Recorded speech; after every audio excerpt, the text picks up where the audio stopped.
What's up everyone, how are you all? Today we are back with another blazing Naruto story.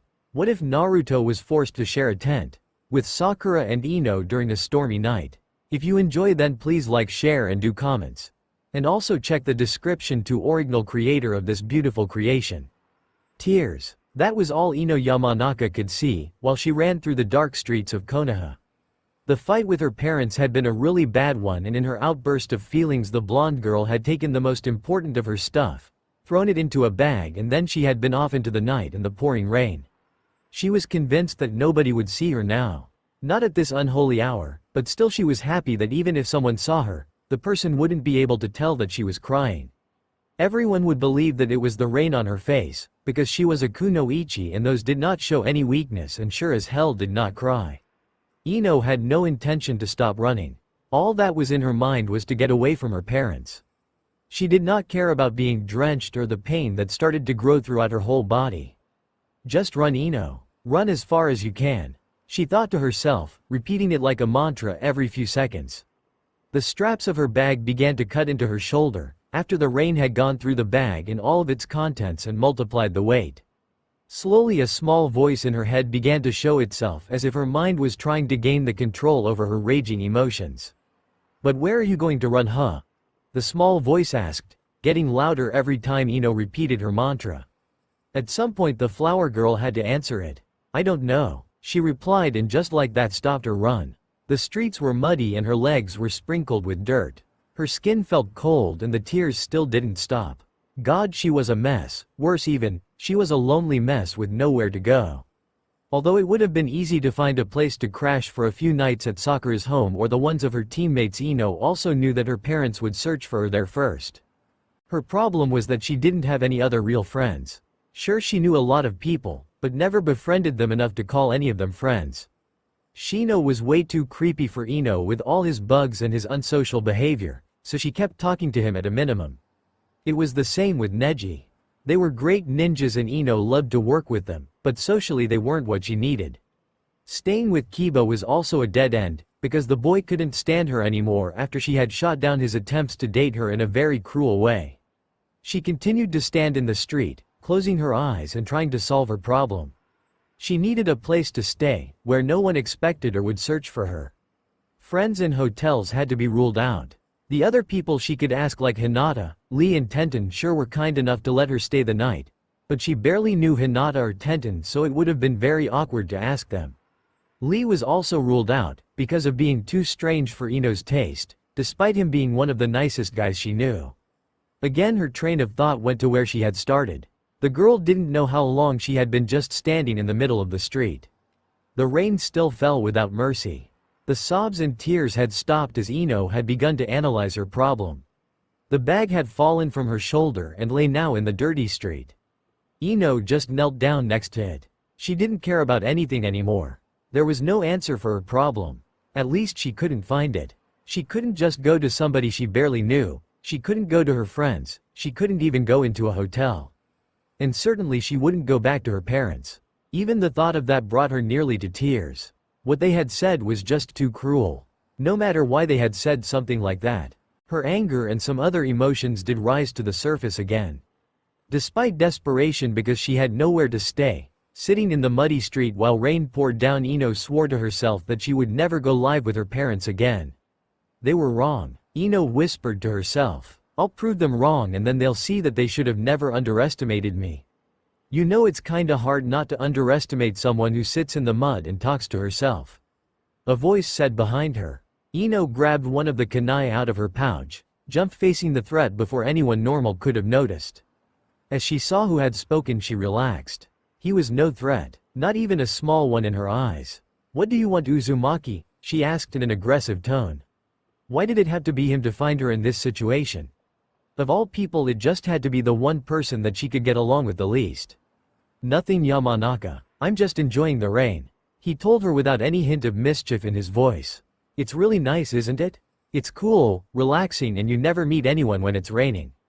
"Well, almost never, It's probably because it's night and nobody wants to get wet. Besides, crazy people like you," Ino told him. Something about Naruto got her on the edge every time she saw him. She thought that it was the fact that he never acted serious and made stupid jokes that hindered him in becoming a great ninja. She hated people who sold themselves for less than they were worth. A small smile graced Naruto's lips. He was as drenched as Ino, but wasn't shivering. Also, he had no mud on him at all. A little bit of curiosity was seen in his eyes. "So I'm here because I'm crazy.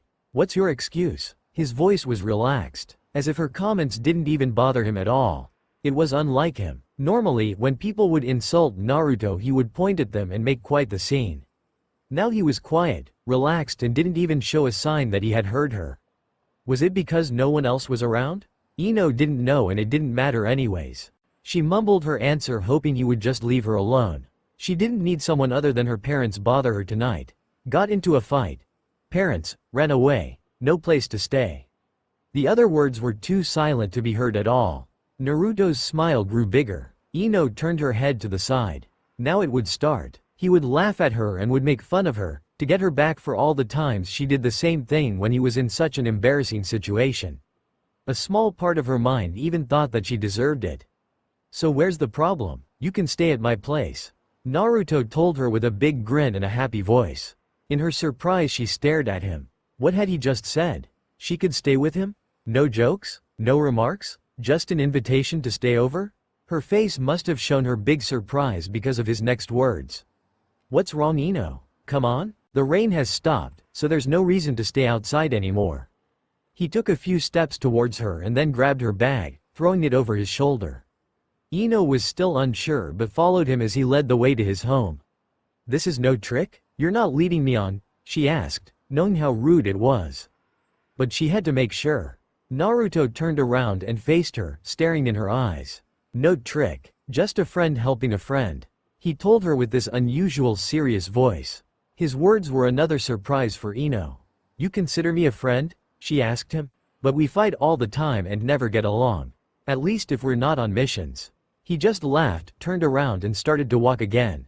Then he told her something she would think about for the next month, though she didn't know it yet. "You're right, we fight. We get on each other's nerves and always embarrass each other, but you're still my friend," he said. "You never say something hurtful or something that is not true about me.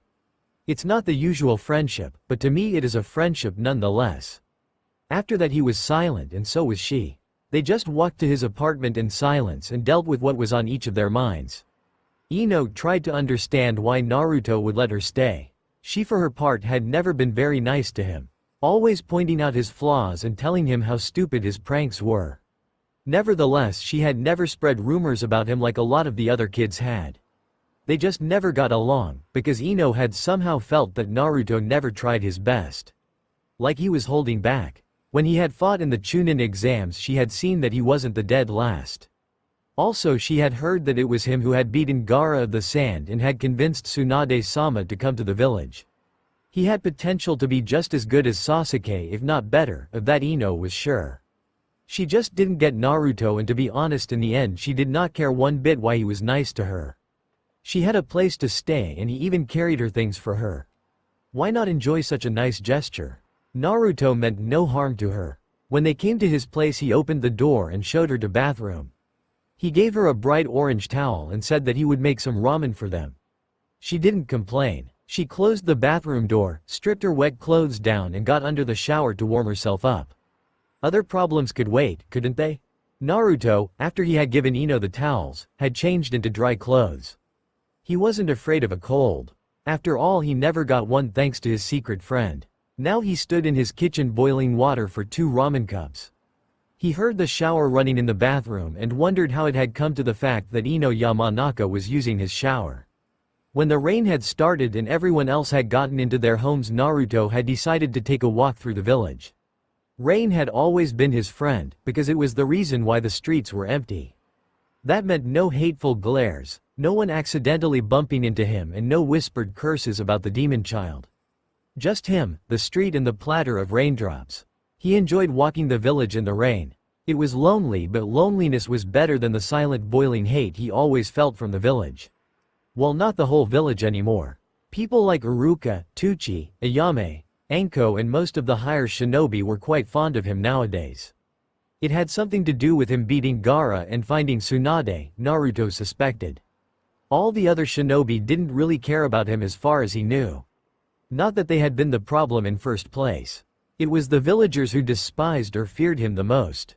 They had never beaten him if you didn't mind some drunken idiots, but Naruto always felt their hatred. It was worse than any beating because he couldn't do anything about it. He couldn't just fight back and hit them for the glares and whispers.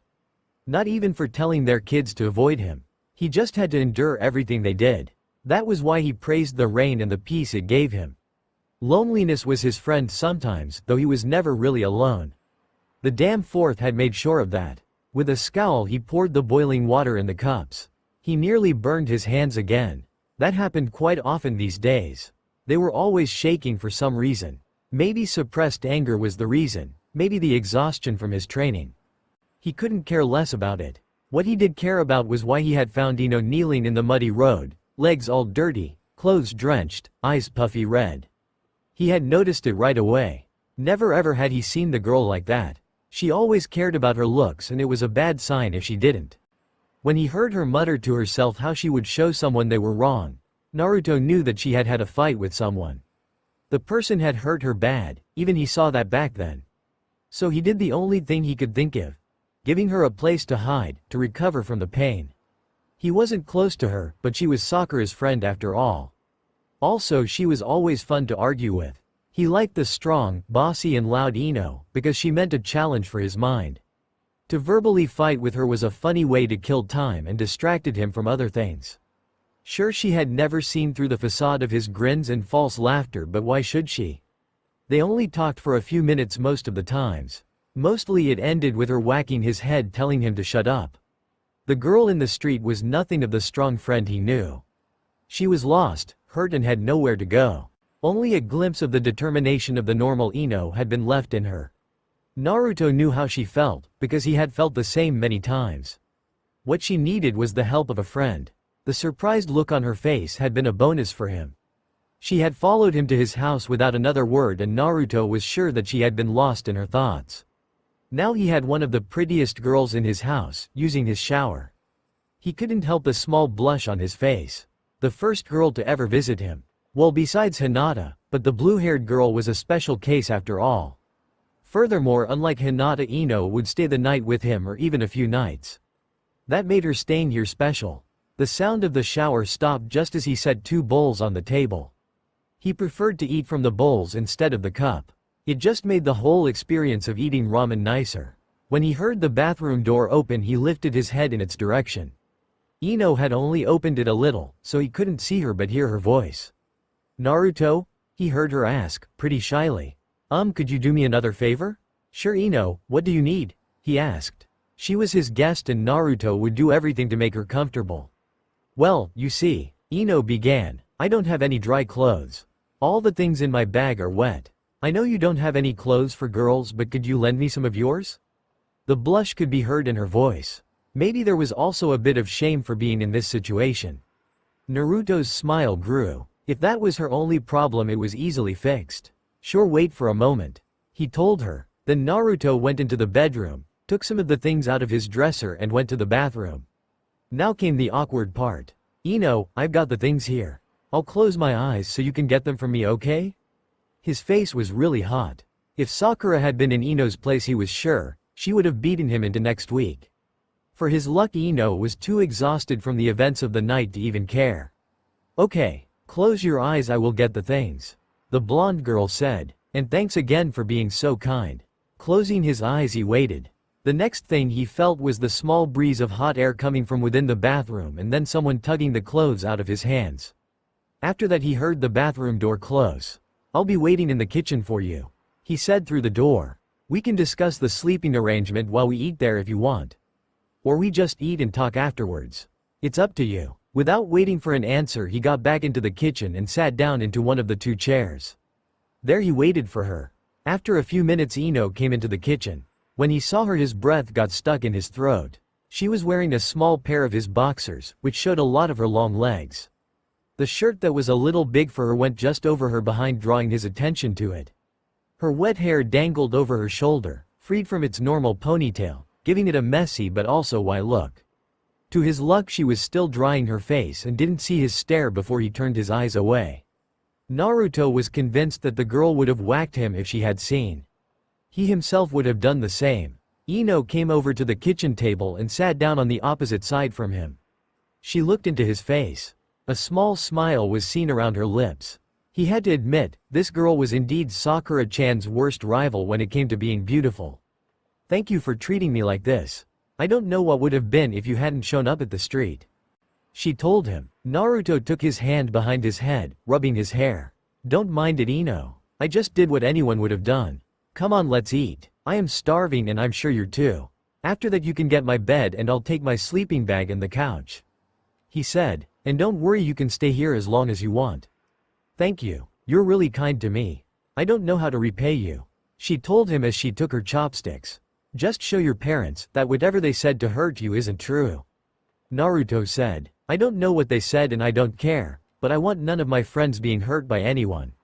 Her reply was another small smile. The blonde boy liked that smile. There was something in it that he just had to see, though he didn't know what it was. Anyway, as long as he could help Ino, he was content. His friends were dear to him. After all, they were all he had. Even the ones that weren't that close to him. He would do what he could for the blonde girl. But for now he would just eat his ramen. Other problems could wait, couldn't they? After their small dinner they had said good night to each other, and while Naruto had taken the couch, Ino got the bed. In the dark bedroom, Ino laid on her back, staring at the ceiling above her, and was unable to sleep. Despite everything that happened and her exhaustion, her mind was still processing what happened. Naruto, the dead last, the loud idiot, a person she thought of as just annoying, had found her in the middle of the night in the street, given her a place to stay, and told her that he considered her a friend. Plus he had encouraged her to prove her parents wrong. They didn't even really know each other, and yet the boy had given her his bed and slept on the couch instead. Worst of all, he had been serious all the time and not the goof she knew. And that was what was bothering at the moment. Sure, she had heard from Sakura forehead that Naruto seemed to have another personality when it came to fighting other ninja, but had never believed the girl. Naruto and serious, that just couldn't fit.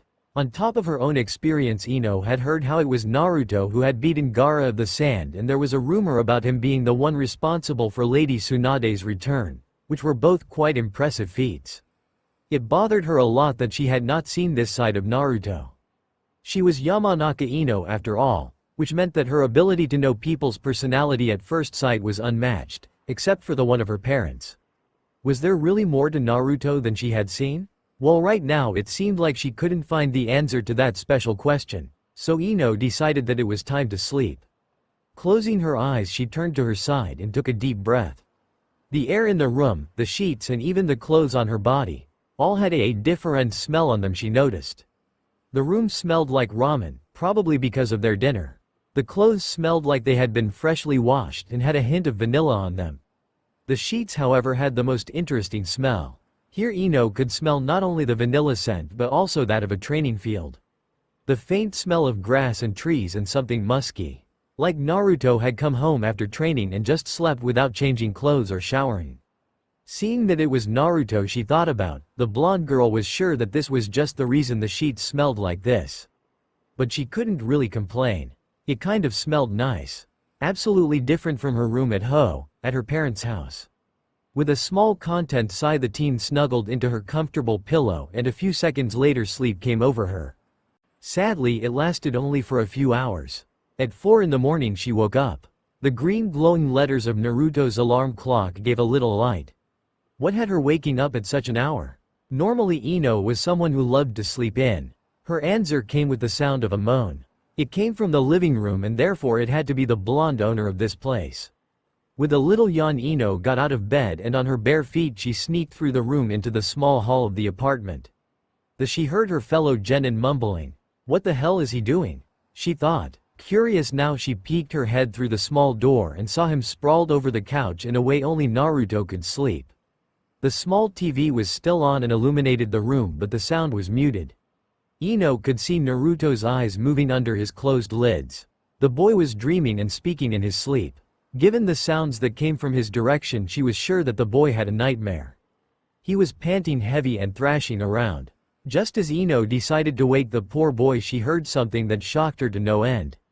Naruto was begging in his dreams, pure desperation, fear and hurt in his voice. Why? Please tell me, why did you do it? Just a small whimper. In the dim light of the TV, Ino could watch how small droplets of water came out of closed lids. How is that even possible? No, please. I didn't do anything. Ino was in the room before she could think about what she was doing. She couldn't watch this anymore, and not waking him up would be nothing short of torture.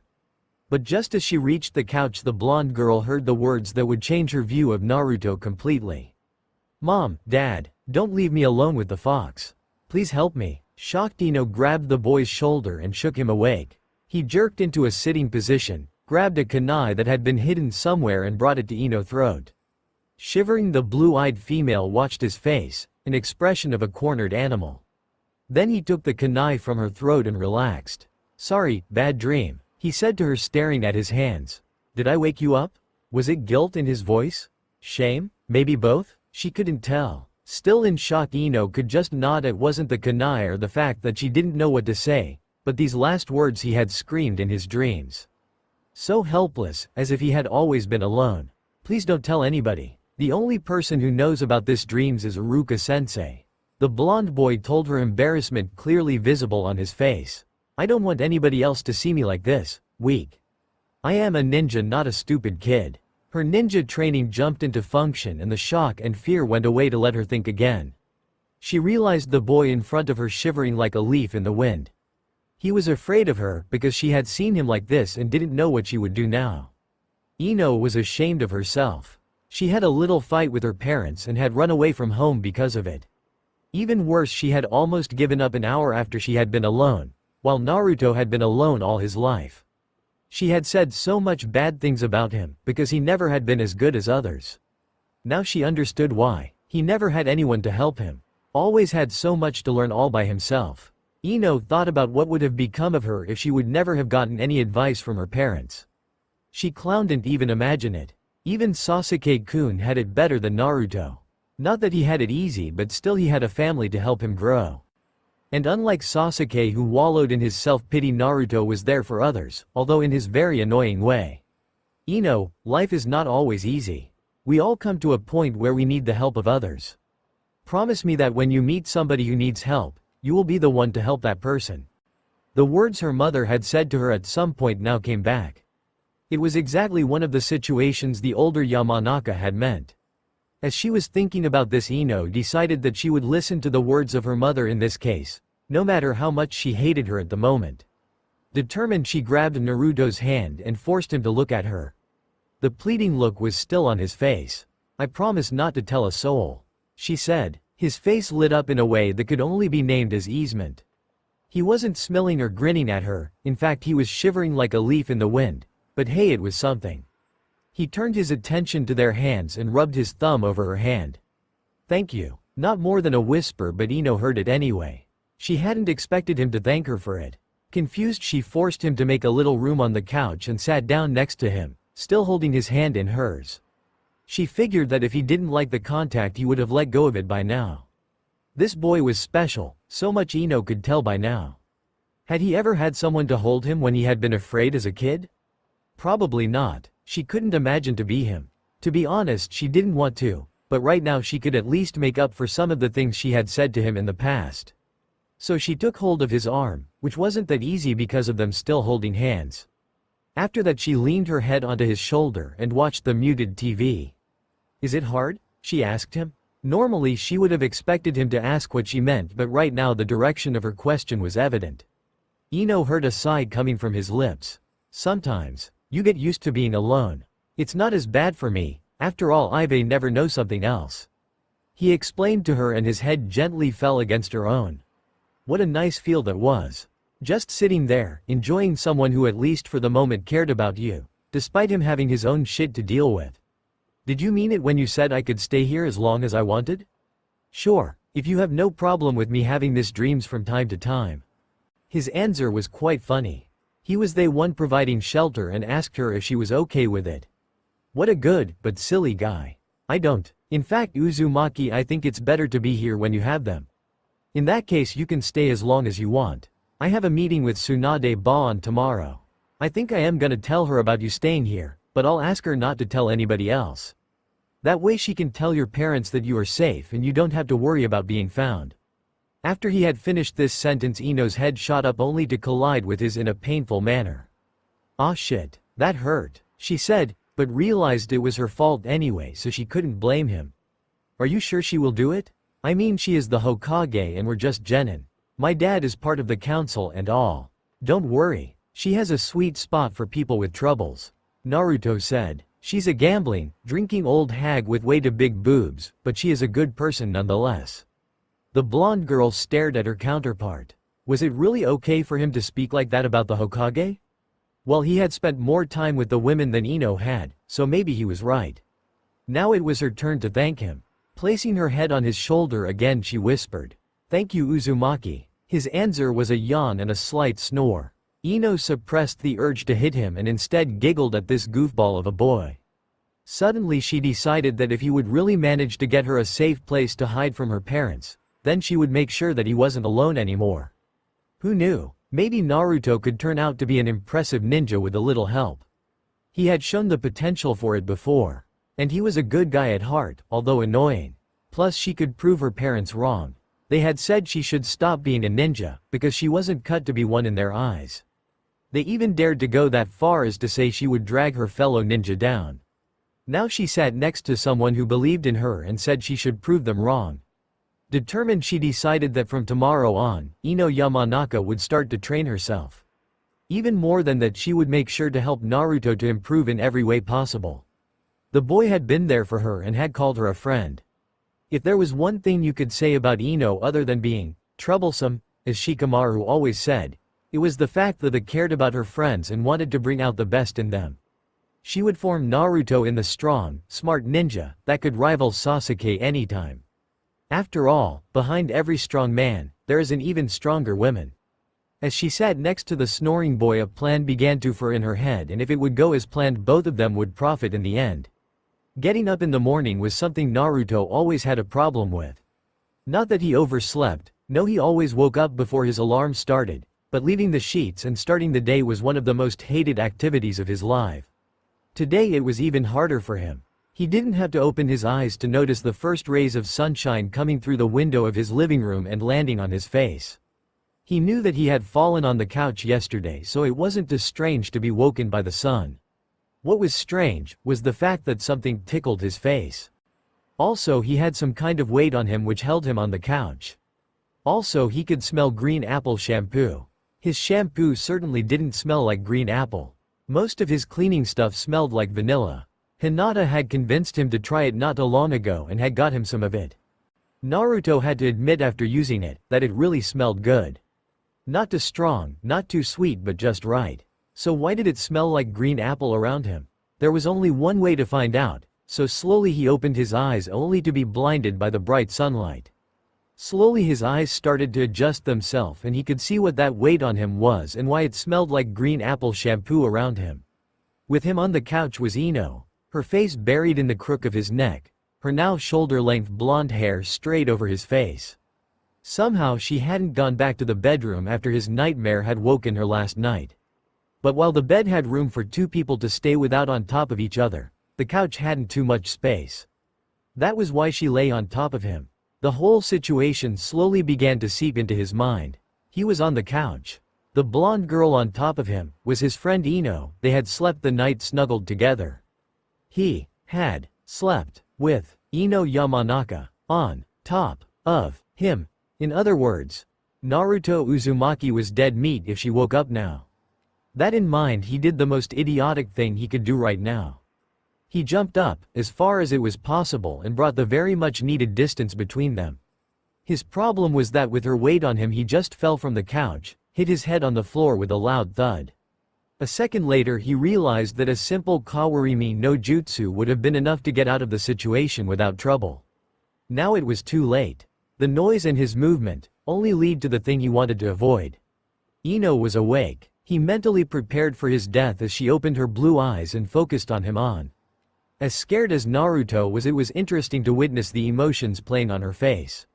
He could see confusion, then a realization, and then anger. She sat up from her lying position and raised her hand to hit him. Naruto closed his eyes and waited for her fist to collide with his face, but all he felt was a fierce whack on the back of his head. Then he heard her annoyed voice. "Uzumaki, do you have to be that loud? Really, I had such a nice dream and you have to wake me up." She muttered and let her head fall back on the pillow to sleep again. Naruto was confused to say the least. That was all? No screaming or beating the shit out of him? Not that he needed more, his head hurt enough, but he was used to harsher treatment for minor mistakes. Sakura had a very painful way to stop him from doing them again. He had to know. Ino? He asked cautious. She groaned. "What is it, Uzumaki? I'm tired, so let me sleep or I hit you again." She mumbled. "Waking me in the middle of the night, rude idiot." She turned around and tried to get in the sleeping bag. "You're not going to kill me because we spent the night on the couch together?" He couldn't believe it. Was he dreaming? Or did she already kill him and he was now in heaven? Well, there was no sea of ramen in front of him, so it was unlikely to be heaven. Before he could continue to wonder why he wasn't a bruised pulp on the floor, Ino answered his question. "Why should I? It was Me who fell asleep on you, wasn't it? So it would have been my fault anyway if something happened." She asked. "If there is something that is your damn fault, it is waking me up without having breakfast ready. Beside that, you did nothing wrong." Well, she was right. It had been her who fell asleep on him. No arguing with that. But Sakura would surely have. He never came to end his sentence. Ino cut him off with another groan and lifted herself up again to look at him. "I am not Sakura, okay? Nothing happened, you're a damn comfortable cushion to sleep on and it's your fucking home. So please stop complaining because I don't beat the bloody life out of you." She told him, before she got back to try sleeping. "Oh, and while you're awake, why don't you make me scrambled eggs for breakfast? That way you could make up for waking me this early and I could sleep a few minutes more." With that, she turned away from him, just to show him that the conversation was over. Naruto couldn't believe it. How could she be so relaxed about what happened, when Sakura-chan would? Well, she wasn't Sakura-chan, she had said so herself. Who was he to complain? Before Ino decided to change her mind about it, he got up from the floor and went into the kitchen to prepare breakfast. Ino was right, about the time he realized with a look on the time. 7 a.m. Well, not really early in his book, but considering that most genin teams didn't train before 10 a.m. it could explain why Ino wasn't used to get up at this time. Following Ino's wishes, he started to prepare the scrambled eggs. His meeting with Tsunade Baon wasn't before lunch, so he could spend the morning with a little bit training for himself. After all, Sasuke was still in the hospital, and knowing his pink-haired teammate, she was just at the same place to make sure the bastard had everything he needed. Without him noticing it, his hands began to shake again. While he was in the kitchen, Naruto got lost in his thoughts. Absently made everything ready so his guest could eat as soon as she decided to get up. After he had set everything up, the blonde boy went to his dresser, got some clothes and went to the bathroom. Ino's stuff was left in one of the corners and he blushed as he noticed her underwear lying on top of the heap of clothes. Trying to ignore these things, he got under the shower and after becoming clean he dressed himself in his favorite orange cargo pants, a black shirt and a mesh shirt over it. His headband and jacket he had left in the kitchen. He would get them later, after he had brushed his teeth. That day had just started crazy and the demon vessel was sure that this wasn't the end in the line of crazy things to happen. Living with someone was different from being just by himself, but in a good way. Scary at times, he knew that much after just the first night, but it was nonetheless nice. Naruto wondered if there would be a lot more embarrassing things, like waking up this morning. He could think of a ton of accidents that could happen and embarrass him and Ino to no end. Just the thought of Ero Sennin finding out about Ino staying here. He had to shudder at that thought. That would be something he just had to avoid. Ino had already started eating when he came back in the kitchen. Her hair was messy, and she ate like she had no manner at all. Wolfing down the food he had prepared. Naruto ignored that. He wasn't the one who could complain about people lacking manners. His eyes returned to Ino's hair. It wasn't the long glory mane anymore. The fight with Sakura in the Chunin exams had made sure of that. It had grown a bit since then and went just a little over her shoulders now. Plus, it wasn't in the normal ponytail that Ino always wore. However, it looked really nice to see her hair down. It was so different from Sakura-chan's. Naruto liked it way better in this messy style. Again, he was lucky that she had her back turned to him and didn't see him staring. Tearing his eyes from her hair, he went to the kitchen table and sat down on the opposite side. The blonde girl seemed to be pleased with his cooking. He had been lucky that she wanted scrambled egg for breakfast, because it was one of the few things he was able to cook. As she looked up from her meal, Ino noticed him. She had obviously been lost in the taste of the food or her own thoughts. There was something in her eyes as she looked at him, but he couldn't really figure out what it was. "Naruto, this is great. I didn't know you could cook this well." She praised him. He smiled at her and gave her a small thanks. His cooking wasn't something he was proud of. Tucci and Ayame were so much more skilled than he was. "You know, we still have a lot of time before we have to meet Tsunade-ban. I don't know about you, but how about we set some rules how we're going to manage this whole living arrangement? You know, just to prevent embarrassing situations." That caught her by surprise. Naruto saw how she hadn't expected him to see that far. Then again, he was quite convinced no one would have expected him to think of such thing. To tell the truth, he was surprised himself that he had thought about it. "Well, how about we finish breakfast first? After that we can still discuss these things. Knowing you, you have to be starving," she said, and just in that moment his stomach confirmed her thoughts with a loud growling. "You're right, let's eat first." And with that they continued their meal in silence. "So, what rules do you have in mind for this?" "Well, whatever it is," Naruto asked her. "You know, since I've spent all my life living alone, I don't really know how it works. The orphanage had some rules, but I forgot most of them. Maybe it's best if you set a few rules first." Ino looked at him and wasn't sure if he was serious. Then again, he was right. She knew a lot more things about living with other people. Not that she liked all the rules her parents had set, but some of them were really helpful if you wanted to avoid the household being at each other's throats. Why not go with them? "Okay, first of all we should set rules for the bathroom. Then I think we could continue with the rules concerning our food and such things. Maybe change our sleeping arrangement. The couch doesn't seem too comfortable after all, don't you agree?" She smiled at him, as he nodded like a small child. What a cute, clueless expression. He really seemed to have no social skills at all. Well, Ino was just the right person to change that.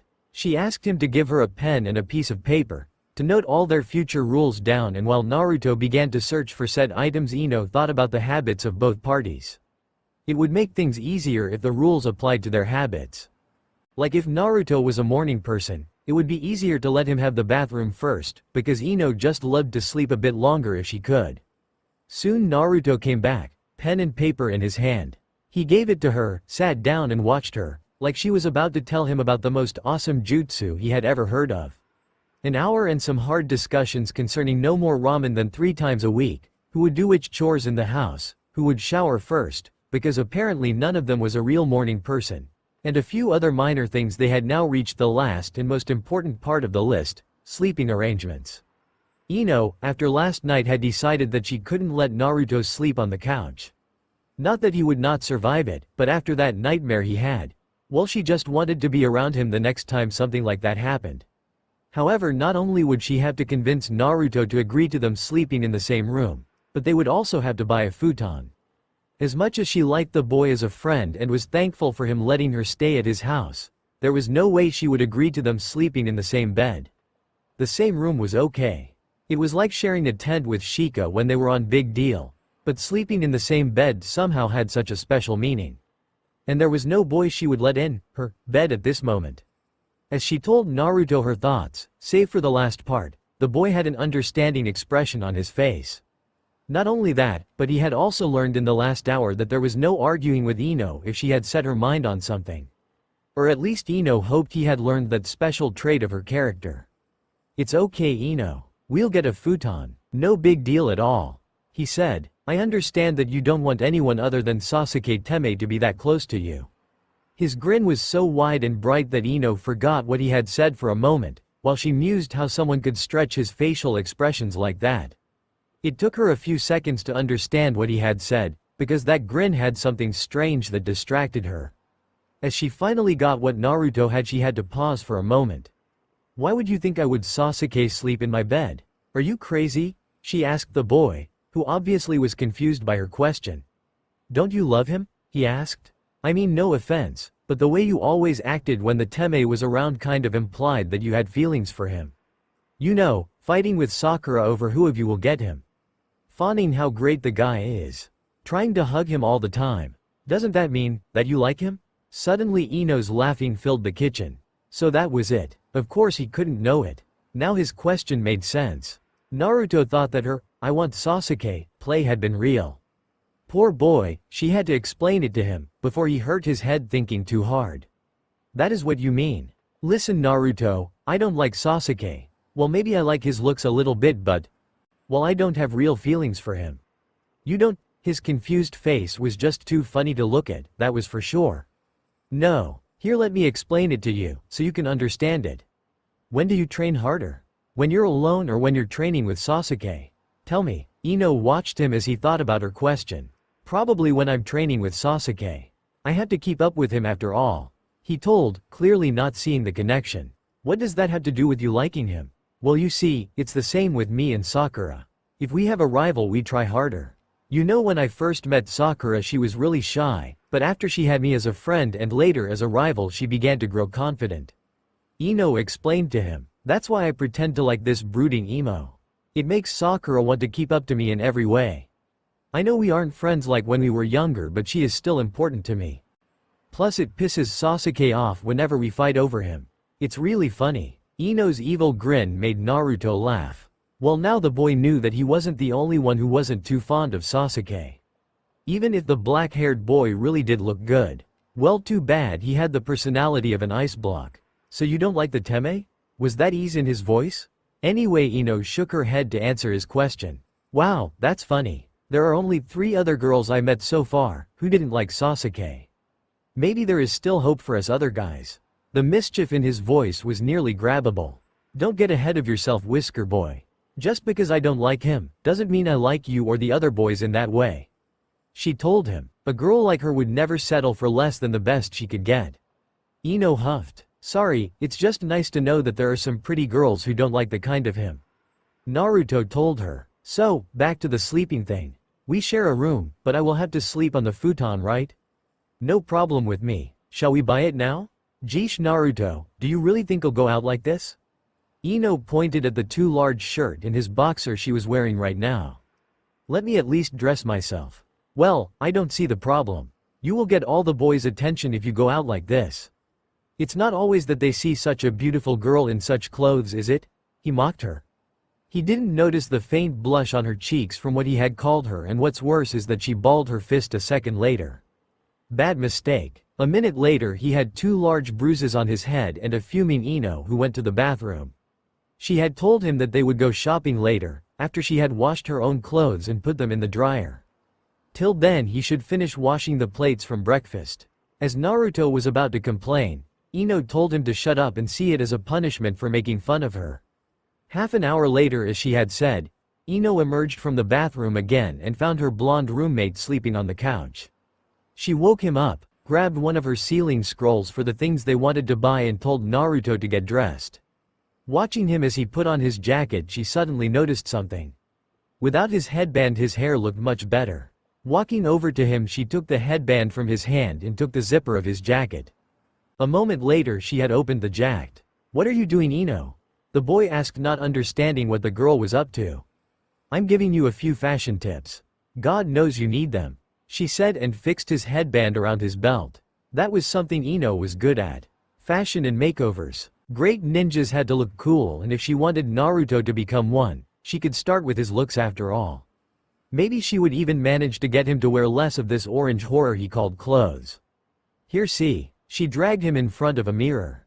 You look way better with your hair free like that. And with the open jacket you can now hide weapons in it and have easy access to them. Also it suits you way better. Really? The blonde demon vessel asked. Of course. Unlike you I have a sense of fashion. Ino told him with a grin. Now come on, we don't have all day Whisker Boy. She grabbed his hand, while Naruto was still watching himself in the mirror. Then she pulled him out of the apartment. It was time for shopping. Luckily Naruto didn't see the gleam in the blue eyes of Ino Yamanaka, or else he would have run to Suna, just to fight Gaara again. If there was something that he would remember from this day, it would be the next 2 hours till they had to meet the Hokage. He didn't even know what had hit him. Dragging her blonde counterpart through the streets of Konoha, Ino had a happy smile on her face. Shopping with Naruto was something different from normal shopping, she thought. Well, somehow everything she had experienced with him in these 2 days had been special in some way so far, but this was definitely the best thing. She knew that she tended to be a little carefree whenever she started to go through shops, tried this and that on, did the window shopping and everything that went with her hobby. She also knew that it was hard for people to keep up when she was in such a carefree rush. That was why a lot of people didn't like to go with her when Ino got like that. The blonde girl had seen how he looked when she had dragged him in the third shop to just look, even though they already had everything they needed to get. He didn't like shopping one little bit, Ino had realized. Ino had also picked up why. It was because every store owner had this look when they saw him, just like some villagers had. Not exactly what Ino would call nice, but it seemed since she, the heir of the Yamanaka clan, was with him, they didn't want to say anything. But back to why this kind of shopping was special to Ino. It was because Naruto was a real sweetheart. Whenever she asked him in her sweetest voice if they could go in another shop for just looking, the boy would smile, nod and let himself be dragged into it. He would even try on the few outfits she picked out for him, though it needed a little bit of convincing from her side. Now they had still half an hour to get to the Hokage, and Ino had satisfied her urge to find new clothes for her and Naruto, which said boy was now carrying for her, because her scroll was already filled with the other stuff. The bags she had left in his hands were filled with 3 new outfits for each of them, and Ino was very proud that she had found them in such a short amount of time. The best part was that they hadn't been that expensive, since the shop owners seemed to want to get rid of her companion as fast as possible and had sold their stuff at a very low price. Naruto had paid for his clothes, and when Ino had found the 3rd outfit for herself, but hadn't got enough money with her, the boy had paid it for her with a small smile. She didn't know why Naruto was this nice to her, and when she had asked him he had just said, "Because you spend your time with me." She had seen the small glint of pain in his eyes when he said that, but didn't press further and accepted it. Feeling a little exhausted from her 1.5-hour rush, she linked arms with Naruto and laid her head on his shoulder. Thank God he wasn't that much taller than her. This trip had been exactly what she had needed to get her mind off her parents. They had everything to start her plan and could begin with their training. All they had left to do was talking to Tsunade-sama, and Naruto had promised her that there would be no problem with that. When she saw the little ramen shop down the street, Ino decided that she would do something nice for Naruto too. Everybody knew of his love for ramen, and she had enough money for 2 bowls. "Hey Whiskers, are you hungry?" "My treat, of course." The question wasn't needed. The boy could always eat, she had heard that from Sakura. Without waiting for an answer, she moved him into the shop and onto one of the chairs. "Here, I've got enough for 2 bowls. You can have both," Ino told him with a smile. "Really? Don't you want something to eat too?" Just shaking her head, she denied, and Naruto ordered 2 bowls for himself. The old man who ran the shop laughed at him and started to prepare a few bowls. The 2 teens just sat there and didn't know what to talk about. The silence wasn't that uncomfortable. Somehow they both never liked to talk when they ate, so it wasn't that bad. After a few minutes there were 5 steaming bowls of ramen before them. 4 for Naruto and 1 for Ino. Noticing it, she opened her mouth but was cut off by the old man. "Don't worry, the extra bowls are on the house. It's our special Naruto and Friends discount." He laughed at Ino's surprised face. "Dig in, you look hungry too." That was weird, but who was she to complain? As she started to eat, the blonde girl watched the owner and his daughter whisper to each other and throw a glance to her and Naruto from time to time. The girl seemed to have noticed that Ino had seen them and came to the counter. "So you two, what are you up to when you have finished your meal?" Ayame asked them. The brunette girl had a wicked smile and gave Ino a knowing look. Well, at least that was how Ino interpreted that look. "Oh, we're going to visit Granny Tsunade because she wanted to see me. And Ino has to talk to her too, so we go together." Naruto explained between 2 bites. Remember Naruto, don't cause any problems. I heard she is very strong and has a short temper." The ramen girl said with a worried look. "You will make sure he behaves, The question hit Ino without her being prepared, and she could just nod. What relation had this girl with Naruto? Not that the blonde was jealous. No way, not of Naruto. Sure, she had known how it must have looked when she and Whiskers had strolled through the shops, and she had seen some jealous stares in his direction from a few civilian boys. But they sure didn't think she and Naruto were together, did they? Before Ino could say any more, Naruto answered Ayame's question for her. "Don't worry, Ayame Nichan, I won't cause trouble. You always assume the worst from me," he said, pouting. Ino had to giggle from his face. Naruto pouting. Talk about cute. Ayame seemed to pick up her thoughts. Well, at least I can be sure that Miss Yamanaka keeps an eye on you, Ino? The suggestiveness of Ayame's words weren't picked up by Naruto. Ino, however, choked on her food, which had the ramen girl laugh again. After their meal, Naruto and Ino went straight to the Hogate Tower, and after a few more minutes they stood in the office of Tsunade, who was doing her paperwork as they came through the door. The older blonde looked up and smiled at them, happy to see Naruto being on time. All good you're here, and Ino too, that spares me time. Tsunade's eyes locked on the young girl. Ino knew the next words before her Hokage had even said them. Ino, I had a very interesting talk with your dad this morning. Would you want to discuss that now, or would you rather wait? I am sure Naruto here doesn't bother you. No, he doesn't. He let me stay with him last night, so it's just fair he gets to know why I had a fight with my parents. A small nod was all she got for an answer, before Tsunade took a small folder from her paperwork, opened it, and then focused on Ino again. Very well then. Today your dad came here and asked me to revoke your status as a ninja, as he doesn't think that you are fit for it. Also, he said you ran away from home. Is that right? Ino ignored Naruto's gasp and stood there as if what had been said didn't faze her. He said the truth. I ran away and spent the night at Naruto's place since he found me crying in the street. She answered, ignoring Tsunade's raised brow. My dad is also right that I don't fit the expectations for being a ninja. At least not at this moment. She had to be honest here. There was no sense in lying or saying her dad was wrong. She had made the mistake and took being a ninja not as seriously as she should have. Now she would make up for it. Ino wasn't good at confessing that she was wrong, but if Naruto could be that nice to her despite her harsh words in the past, then she could take the bitter pill and stand up for her wrongs. Is that all you have to say? The Hokage seemed curious about hearing Ino's side as well. Ino took a glance at Naruto, who had a shocked face. Gathering what courage she found in her body, the blonde girl thought what words were the right ones. Bon, you can't sari. Naruto began but was cut off. Shut up, Naruto. I asked Yamanaka Ino and not Uzumaki Naruto. So as long as you don't change your name and gender, be silent and wait for your turn to speak. Shouted the Hokage. Now Yamanaka, my time is short. Give me an answer. He closed his mouth. This was serious, he noticed, because the Hokage hadn't thrown him out of the window by now. He waited for Ino's answer and begged to Kami that she would say the right things. It's not all I have to say, Hokage-sama. Yes, my dad is right. I am no good ninja, but I want to improve. I've made the mistake of taking things too lightly and I want to make up for it. With your permission, I would like to undergo special training to be able to help my fellow ninjas. Well, now she had said it. There was nothing else to do but to wait for an answer. The big smile on Tsunade's face made her relax a bit. Well, you're one lucky girl. I called Naruto here to tell him about a special training he is about to go through in the next 4 months. If you want, you can join him. Really? Ino's voice had her happy tone again. Her eyes were sparkling with joy about getting a second chance in being a good ninja.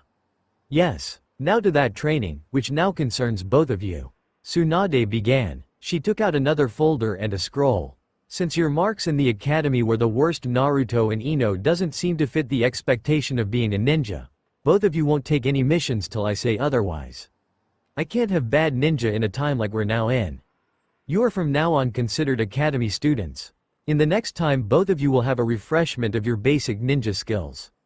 That means both practical and theoretical. Therefore, you will be taken from your teams and trained by special teachers. The remains of your teams will be put together. In other words, Choji takes Naruto's place in Team 7 since Shikamaru is already a Chunin. When the two of you have finished this refreshment, you will get 2 other teachers who will teach you higher rank skills that are chosen by me and your teachers. These skills will fit to each of you in a special way, since I do believe both of you are very promising in some special fields and we can't let such talent go to waste, can we? Ino looked over to Naruto, who just stood there and had a shocked look on his face. Ino could see that he didn't take not being a genin anymore lightly. You can't be serious, old hag. You can't take our headbands, we both passed the test. We were accepted in the damn Chunin exams. What does the pervert say to this? Or Kakashi-sensei? His rage was clear in his voice. He was about to argue a lot more, but Tsunade spent the next 5 minutes explaining to him in every detail where he lacked skills and showing how he had to undergo special training now that they were at war with Orochimaru. She tried to be nice and to calm him down, but he still had a sour look as Tsunade continued. You will keep your headbands, but both of you have to understand that we expect a lot from this training. Don't waste this chance. Especially you, Naruto. You know how highly I think of you, and I am convinced that you will get a lot stronger with this training. Don't forget how important you are to the ninja force in this village after you won against Gaara of the Sand. We can't risk you dying because you are too damn proud. What would the villagers say? Understanding the hint, Naruto said nothing and just nodded. If he wanted to still be a ninja, he just had to go with it. Even if he didn't like it. His hard look vanished as he felt Ino taking his hand, forcing him to look at her. Hey Naruto, cheer up. We will both give our best, and then we will show everyone that we can be the great ninja they expect us to be. She whispered in his ear. Ino would make sure the boy took the chance. And with these special skills, you can't bet that you will kick Sasuke's ass and impress Sakura. So don't complain, please. The last word came out in her sweetest voice again, and she knew he couldn't resist that, and somehow he got cheery again. After the girl had let go of him, Tsunade gave them both a few scrolls. In these scrolls are all the books you need. They also contain some things that are important for you to know but aren't taught at the academy. Tsunade explained. The teacher will come to your apartment tomorrow, Naruto. I am convinced Ino wants to stay with you since it will make learning together easier. Your teammates will also be informed. Please, both of you, give your best and don't make me regret giving you this chance. Dismissed. We won't. Both blondes answered and then turned to leave the office, since this talk was now over. As Naruto went out of the door, Tsunade called for Ino again. Obviously she still had to say something. Naruto said he would wait outside for Ino. What else is there to know, Tsunade-sama? She didn't know what to expect. The older blonde, however, looked her straight in the eyes. You and Naruto are pretty close, she said. You also seem to have a positive effect on him. That's good, but make sure you don't abuse his friendship, Ino. I would never. How could the Hokage say something like this? I just want you to have in mind that Naruto has it kind of harder than others to find friends. He trusts you, and that is good. But I have a question. What is the meaning if the hands of a person start to shake without them being able to control it? As someone who knows the human mind, I'm sure you know. Of course. It's a sign of stress and suppressed emotions. Well, it is for most people. There are a few other reasons, but it's mostly that. Ino replied. Why did Tsunade ask her that? What I tell you now is a secret. Don't tell anybody, understood? Tsunade said and got a nod from Ino. In Naruto's medical record it is noted that his hands are shaking since the second part of the Chunin exams. Not all the time, but often enough. You mean? Exactly. There is a second reason I want you to undergo this training with him. You shall keep an eye on him. The boy doesn't talk too much about his feelings, and I fear that could have a bad effect. Since you are a Yamanaka, you know what you have to look for, and as his friend you care for him. He needs a friend that is there for him, and there are only a few people to give him that. Oh, okay, that was a lot to swallow. Please understand that I won't force you to do this. I probably shouldn't care as much about that boy, but he is very dear to me. I wouldn't ask you if I didn't trust you with this task. After what I've seen today, I think you're the only one who is capable of doing what I just asked. Without waiting to be dismissed, Ino left the room. Tsunade-sama trusted her to take on such a task? Wow, just wow. Then again, she had already planned to stay with Naruto and be there for him. So this fit perfectly to what she wanted to do to him, and Naruto was a great friend. He had proven that the last 2 days. What bad came from this? She wanted to be his friend. She wanted to take care of him. She wanted to grow strong with him. As she met him outside and they started to go to his place, Ino wore her smile and determination open on her face. The two blondes would show them all. They would make the best out of this. Linking with Naruto's arm once more, she promised herself to change for the better. No more slacking. It was time to grow up. For both of them. HHH. Damn it. Why is this so hard? The voice of her roommate went through their apartment. It wasn't the first time this had happened today, and Ino knew that it sure wasn't the last time. Studying had never been Naruto's strong side, and it didn't take a genius to figure that out. Sure, he gave it his all right now, if just to get back to going on missions, but something inside the poor boy refused to help him understand the content of the like before were the result when he grew frustrated with himself and his inability to learn, and as a side effect they annoyed Ino a great deal. Still, she had to give it to Naruto that he didn't quit. She remembered how back in the academy he would just quit listening to Iruka-sensei as soon as he couldn't follow the lecture anymore. But now he actually tried to understand the theoretical part of being a ninja. When the Hokage had first told them that they both had to work on their lacking abilities as hard as they could, she hadn't been joking. It was hard to keep up with the drill each of them had to endure. While Naruto didn't have a problem with normal training and learning jutsu, he still had to make up for what he had missed out in the academy. Meaning he had to study like there was no tomorrow. Which he surprisingly did. He had even decided that he would not only study at home but also went to the classes when Iruka-sensei was teaching the academy students. Ino couldn't imagine how embarrassing that had to be for her friend.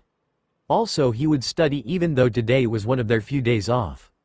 He was really taking this chance as seriously as possible. Luckily, when Iruka had first come to teach him in private, the Chunin had told Naruto a little secret about shadow clones and their abilities. Ino had been surprised when Naruto had told her about how everything the clone learned came back to the original as soon as the clone vanished. This little fact had been a great help to the boy's task of catching up on his theoretical skills.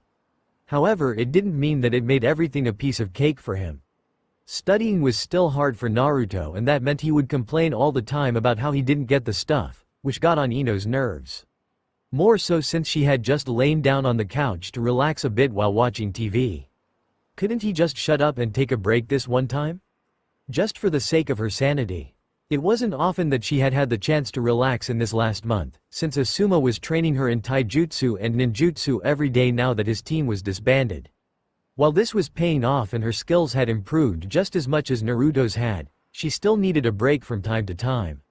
So why did the boy have to study when she just wanted to do nothing but enjoy a lazy day? Getting stronger was important. Ino had realized that after 1 month of training, but there was more to life than just being a ninja. Sometimes you had to enjoy life. Sighing, she decided that it was time for her to help her whisker boy or force him to take a break, or else she would never come to enjoy her free day. She got up from the couch and went into the kitchen where Naruto was reading a big textbook. He sat there in his orange pants and black shirt, resting his head in his hands. The boy was that concentrated he didn't notice Ino approaching him from behind, till she sneaked her arms around his shoulders and rested her chin on them with a smirk. The blue-eyed girl felt her friend tense and knew that the reason was that he wasn't used to having people get close to him in such a way, though Ino had been very affectionate to him after they had become good friends. It was just her way of getting attention from others, and the fact that Naruto reacted way harder to her little hugs than other people was just a little bonus. After all, Ino needed a lot of attention. She herself didn't know why, but she just needed it. Also, she wasn't the shy type, so for her it was no problem to be close to others. You know, Whiskers, if you don't understand the book you could ask for help instead of yelling every 5 minutes. She whispered in his ear and caused a shiver to run through his body. She felt that all of his concentration on the book had disappeared. A smile crept on her face at his reaction. Naruto was just so easy to tease, it was funny. It was just like she was the first person ever to get close to him. Whenever Ino had tried to get attention from others, like Sasuke for example, they had never shifted their attention to her as much as Naruto did. It was satisfying to know her little tricks worked. Sorry, I just had to understand this. The sooner the better, so I can go on missions again, he told her, and tried to not move more than absolutely necessary. I know, Ino replied, but you have to take a break sometimes. If not for you, then for my nerves. She hadn't changed her position because she knew how it gave her at least a little bit of control about the boy in front of her. Also, she liked to torture him a little bit. Naruto was clearly uncomfortable with her being so close. Only this chapter. Iruka-sensei said that this is one of the last books I have to read before I can take the theoretical academy test again. There was a pleading tone in his voice. Another sigh escaped the blonde girl as she let go of Naruto, took a chair and sat down next to him. It would be too much trouble to force him to take a break now. So if he wanted to learn so bad, why not help him? Okay, I'll help you or I'll never get my peace, she told him with a smile. So where's the problem? With that said, Naruto began to explain to her how he wasn't getting some of the more complicated words that were important. They sat on the chapter for more than an hour before Naruto finally got all of it, but Ino couldn't really say that she didn't enjoy helping him. It was nice to be able to help someone, and Naruto was giving her his best. Not once did he complain or lose concentration. Sometimes he would compliment her on how she could understand everything so fast. It was really flattering to have someone who praised you in that way. As soon as the book had been closed, the Yamanaka made her way to the living room again and took Naruto with her. She really needed to relax now that she had the chance. They both settled down on the couch, but just as Ino had found something she wanted to watch, there was a knock on Naruto's door. That did it. She was never getting her peace now, and her own frustration escaped her in a stream of loud curses. Whoever this was, the person was about to experience a very painful death as soon as Ino got up. Sadly, her own training with Asuma yesterday had taken its toll, and it was just too hard to leave her comfortable position on the couch. Still cursing under her breath, she decided to just kill the person as soon as whoever it was came into her reach on the couch. Meanwhile, Naruto had gotten to the door and opened it to find the two persons he had expected the least. There stood his old teammates, the ones who he hadn't spoken to since Ino's and his training had started a month ago. Neither of them had ever visited him before, and he would have never thought that they would ever come knocking on his door. After all, outside of missions, Team 7 had never been very close. "What are you two doing here?" he asked them, very confused. "We're here to visit you. It's really obvious, Dobi," Sasuke said, his tone annoyed as always. "Yeah, and we wanted to know why you weren't on the team anymore and why Choji took your place." "Kakashi doesn't want to tell us," Sakura added. "It's been a month since Choji took my place and now you decided to ask?" Naruto's question had exactly the same small hint of anger his face showed. They had to really care * if it took them a month to visit him for answers. "We didn't really have time for visits.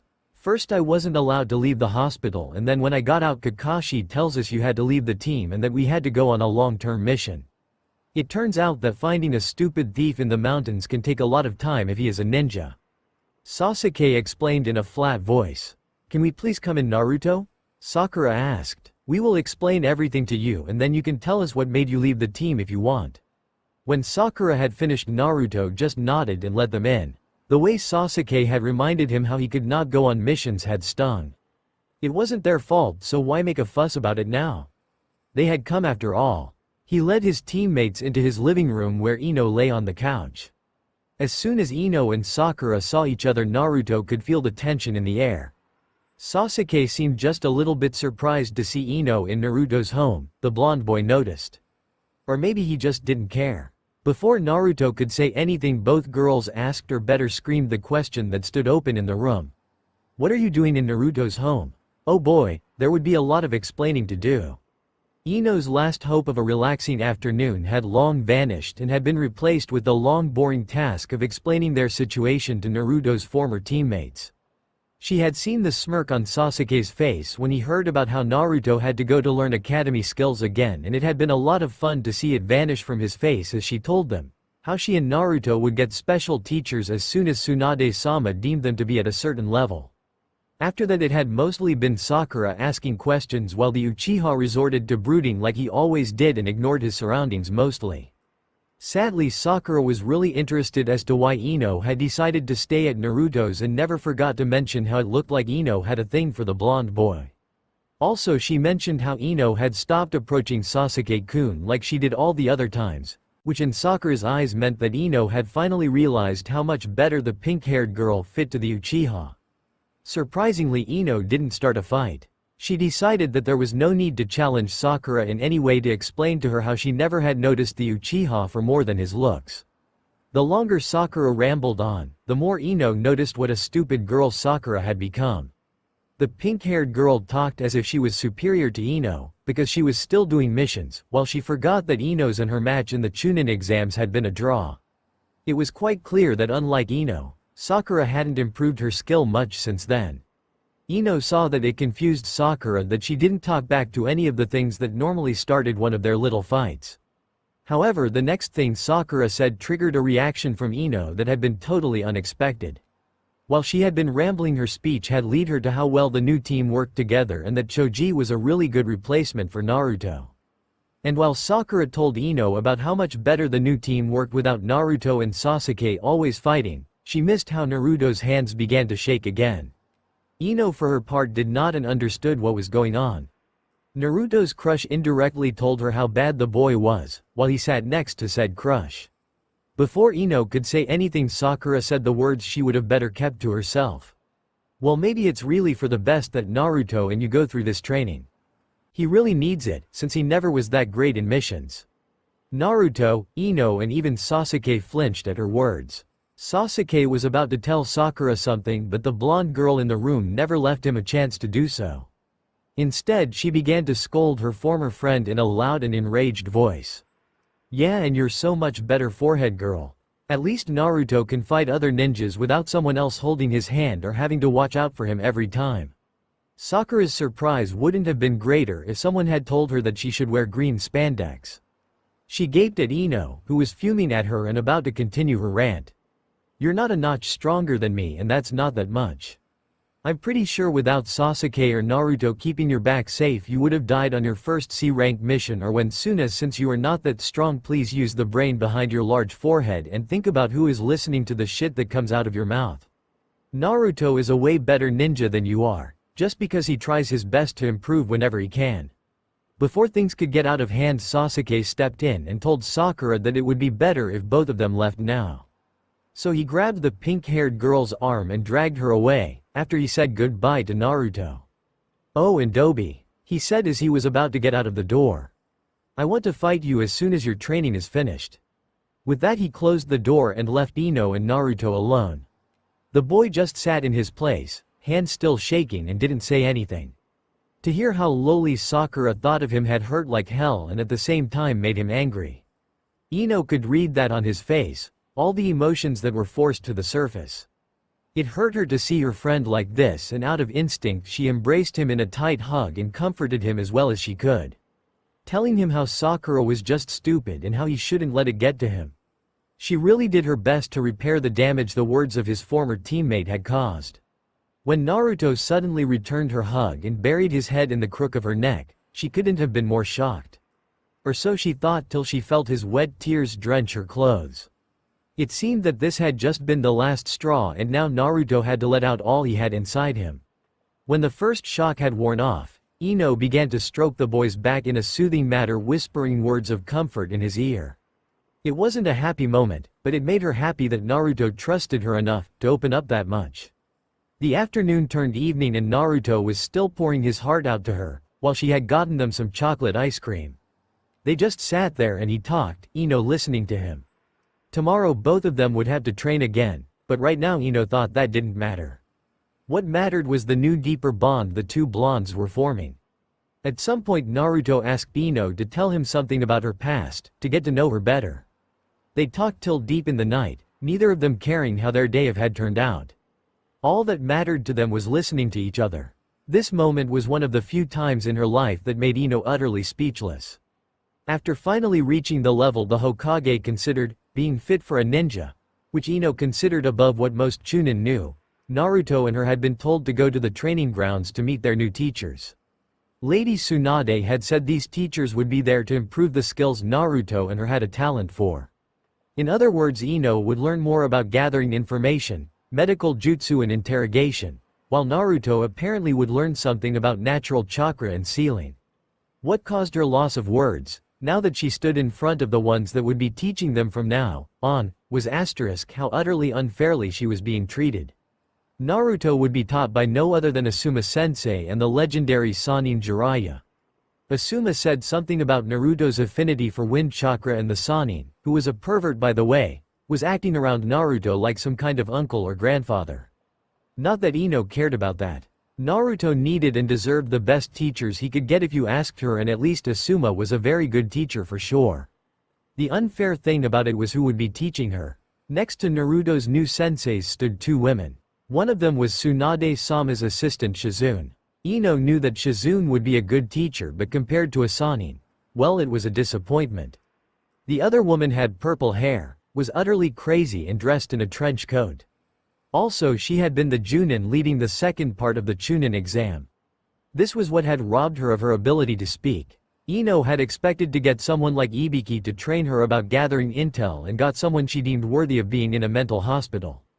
Being half aware of the fact that Naruto and his teachers had left to train somewhere else, she noticed that her teachers had sat down on the ground and the crazy snake lady, Naruto's words not hers, was motioning Ino to sit down next to her.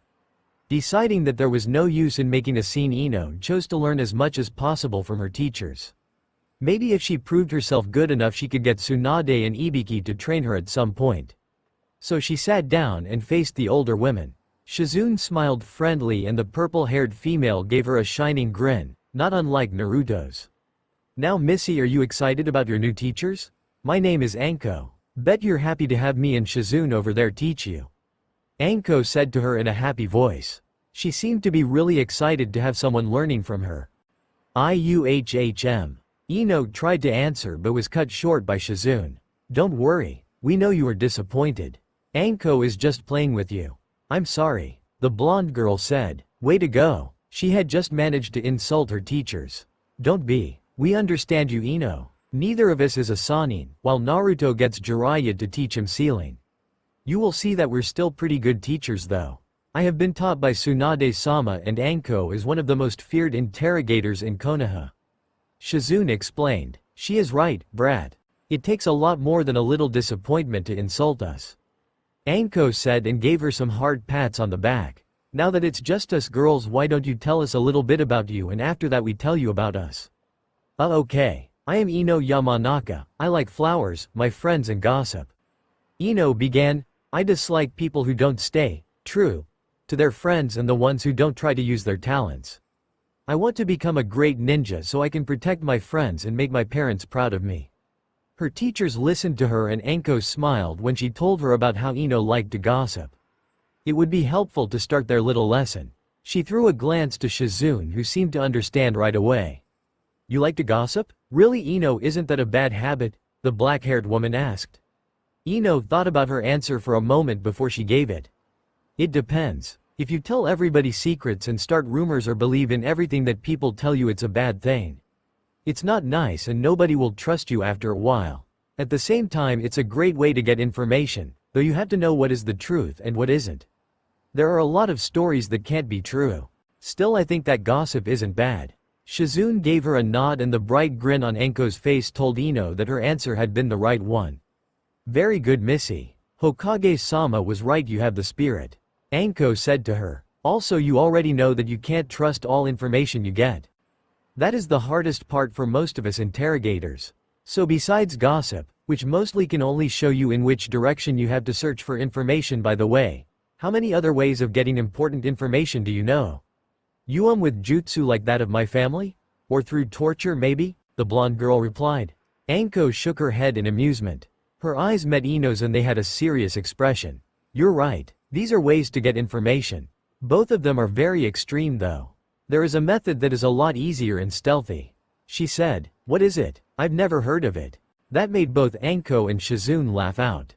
Ino gave them a confused look and pouted. "What? It's true. Oh sure you have. You are doing it nearly all the time."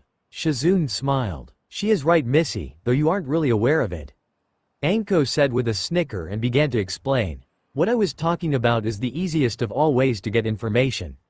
Talking with somebody. But, let me finish explaining, okay? Then you'll get all your open questions answered afterwards. First of all, talking or language has one simple purpose: to give someone else information. Be it about your lunch, your mood, a secret jutsu or anything else. You talk all the time. Not just with your mouth, but also with your body. You are interpreting information others give you by watching them.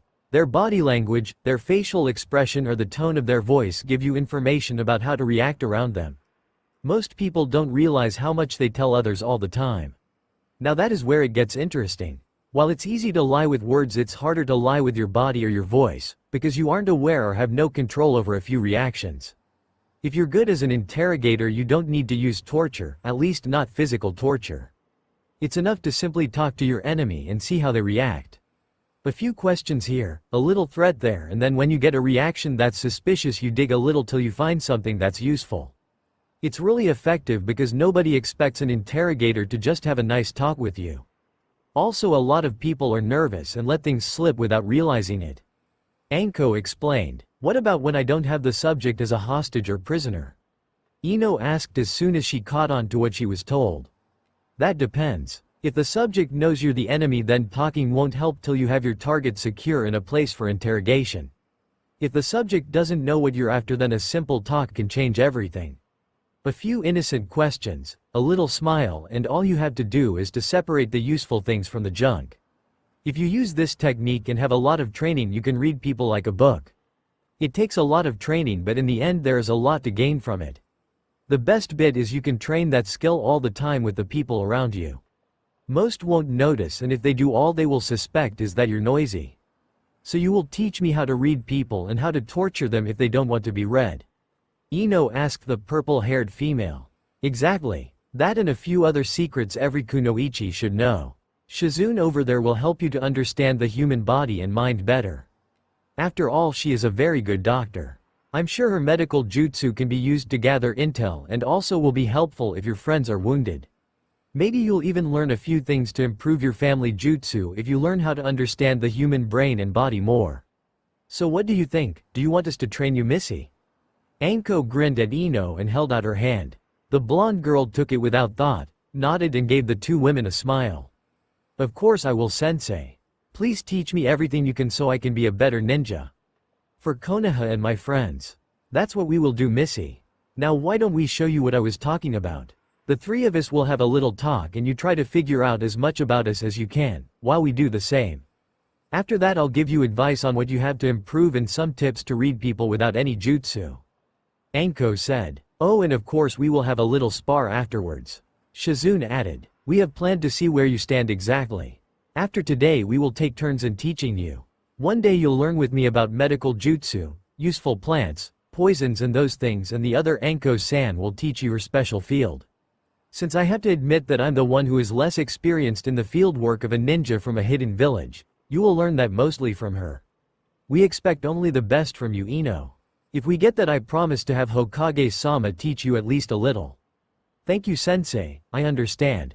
I will do my best and won't disappoint you, Ino said. Okay, now that we have that out of the way, why don't you tell us about your relationship with the brat? Is he your boyfriend? Anko asked with a devious grin. What? No. Ino sputtered. Are you crazy? Me and Uzumaki? We're just friends, nothing more. But Ino, I know from Hokage-sama that you live in his place and the two of you were sitting pretty close when we arrived here with the others today. Shizune pressed. She knew why Anko had chosen that topic. I mean that's right, but really there is nothing. We weren't even real friends before he found me. Ino told her senseis. We have grown pretty close since he took me in, you know. Why did he offer you to live with him, if you weren't friends back then, huh? Anko asked. I think Naruto has a different view on things like friendship. He was really nice, but didn't want a thing from me in return. So he is just a friend and you have grown close to him while living with him, right? And you have no intentions to change your relationship? Came the question from Shizune. The reaction Ino gave now was surprising.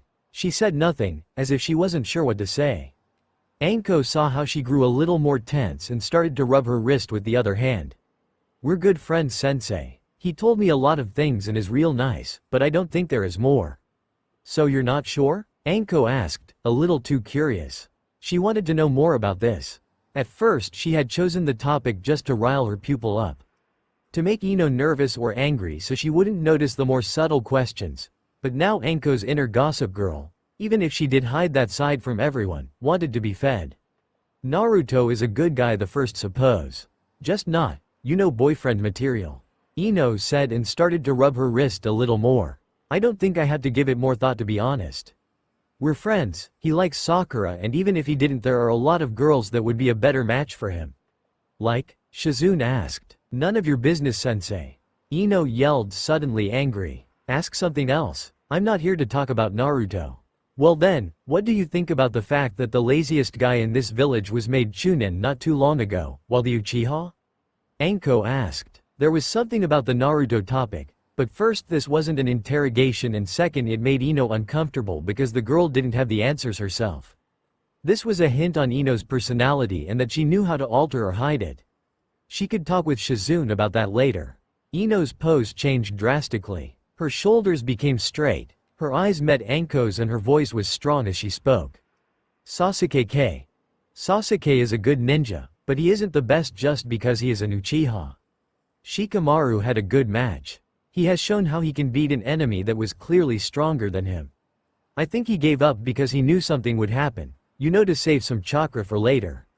I'm not sure about it, and the lazy bum didn't tell me shit when I asked, but he is really smart. He deserves to be chunin. At least he wasn't late for his match. Ino defended her friend. The lazy idiot wouldn't care about it, but no one talked bad about her close people's achievements. Well, good you see that the Uchiha's looks and name aren't everything. Though it is surprising to hear you talking about Sasuke-kun in that way. Aren't you one of his biggest fangirls? Was another slight question to learn more from Anko. Ino gave a sigh and began to explain. A little time later she started to ask questions herself. She tried to learn everything she could from her teachers, but their answers, unlike her own, just held nothing more than just the obvious meaning of the words. Also, Ino found it hard to read their body language. When Anko and Shizune explained to her what they had read from her, she was shocked. They told her about what she had felt, some of her exact thoughts she had when she had given the answers, and what they had concluded about her from the context. While they had gotten a pile of info about her, she had nothing really important. Anko-sensei gave her a lot of tips, which were really helpful, and Ino promised herself she would improve. After the questioning came the spar. Ino against both of her teachers. No reason to say she had no real chance. She gave it her all anyway, and even managed to hit Anko with one of Shizune's poisoned senbon. In the end she lost, as expected, but her teachers were proud of her skill nonetheless. Shizune told her when and where she had to meet her the next day at the hospital and left. Anko on the other hand stayed with her, one hand resting on Ino's shoulder. Missy, for the first brat I had to teach you all I could have asked for. She told the blonde girl, as she stood behind her. Thank you, sensei. Ino replied. Still, I think you shouldn't act so much. Don't be surprised. I know a mask if I see it. You're unsure as hell about yourself. You're afraid what you are isn't enough. I know your behavior because I acted like you when I learned under one of my teachers and when I came back to Konoha. You do? Yes. Now please do us all and yourself a favor. Be yourself, no matter what others think. Your lazy friend, the chubby one, and even the blonde annoying brat are all different from what is expected, but they are what they are. Anko told her. Save the mind games for your enemies, Ino, not your friends. It's bad for you if you don't trust anybody to like you how you are. But, Ino started. This woman had figured her out. Ino was shocked and felt good about it at the same time. Her sensei was someone who seemed to understand in a way nobody could. Not Asuma, Shikamaru, her dad, or Naruto. No buts. Be yourself, Missy. Do not care about what others think. Do what you want and what you think is the right thing. Not what others tell you is. The ones who like you anyway won't mind. Trust me. Anko-sensei's lecture came to an end. Ino looked at the strange women before her. She was nothing like people expect a teacher to be, but still she had proven she was a good one. Ino wanted to be like her, to be able to be how she wanted to be and still able to prove her worth. You're right, sensei. Thanks for your advice. Anytime, girly. Now come, I'll show you the wonderful gift that is called dango. My treat, just this once. And with that, Ino followed her sensei to a dango shop, where the two of them sat, ate mostly Anko, and talked about ways to get information. This time just the theory without any practical example. The blonde girl enjoyed it immensely, because Anko's sensei was more of a big sister than a teacher. Ino had always wanted a sister. She and her mom, while they were close, had way too different interests in life. They could agree on flowers and a few other things, but her mom never wanted to see things Ino's way. Anko's sensei did. She didn't agree to everything, but if that was the case, she tried to show Ino why she thought differently. The thing about it was that she took Ino seriously. Really seriously. There was no talking from Anko that implied she was above Ino. She didn't show anyone that she was better than Ino by talking down to her, but took her seriously, and if the blonde girl needed to be put in her place, Anko just did it and proved her wrong. After the two of them parted ways, Ino had had a wonderful evening and high hopes that Shizune would be just as much of a role model that Anko's sensei had proven to be. Deciding it was time to go home, she started to head for Naruto's place. When she turned into the street his apartment was on, she saw that he was already home as she noticed the lights were turned on. As she opened the door, she found that it was very quiet inside. First she thought that Naruto had just fallen asleep and forgot to turn out the lights, but then she found him in the kitchen. He was reading a book. That itself wasn't an uncommon sight for Ino, since the boy had done this quite a lot the last few weeks. The interesting thing about it was that he seemed really interested, like when he was learning a new jutsu. He didn't even notice that she was in the room, watching him. The expression on his face made her believe that he was reading the recipe for the best ramen ever made. Strangely, it made Ino smile to see him with something that could make him focus that much on something he normally didn't like. He had a small smile tugging at the corner of his mouth, which she found immensely adorable. "Hey Whiskers, how was your training?" she asked him. His head jerked up to look at her. So he really hadn't noticed her till now.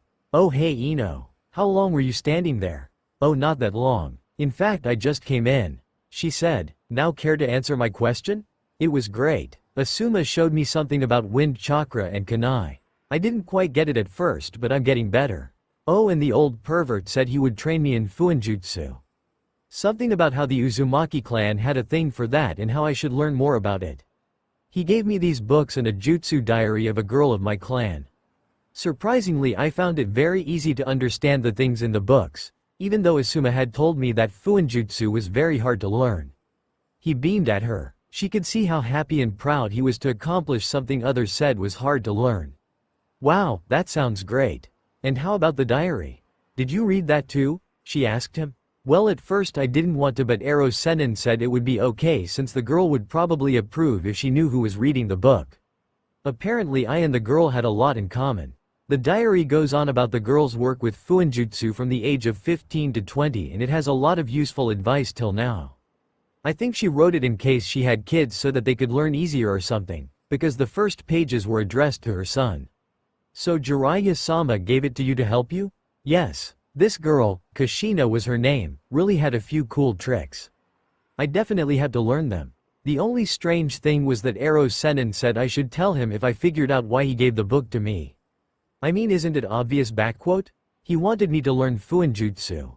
Ino smiled at him. She knew there had to be more behind this, but for now she didn't want to ruin Naruto's mood.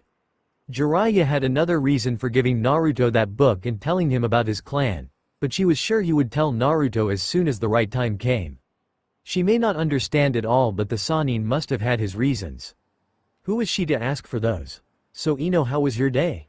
Are you happy with your teachers?" Naruto asked as he put a piece of paper between the pages of the diary and waited for her to tell about her day. "Well, you see, at first Ino began. It would take a long time till the both of them got into their beds tonight, as both wanted to tell the other how their day went. In the end they were happy they had someone to speak with and to listen to. Each of them fell asleep with a smile on their face.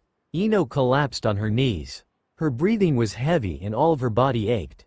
She tried to get up and search cover behind a tree, but it was already too late.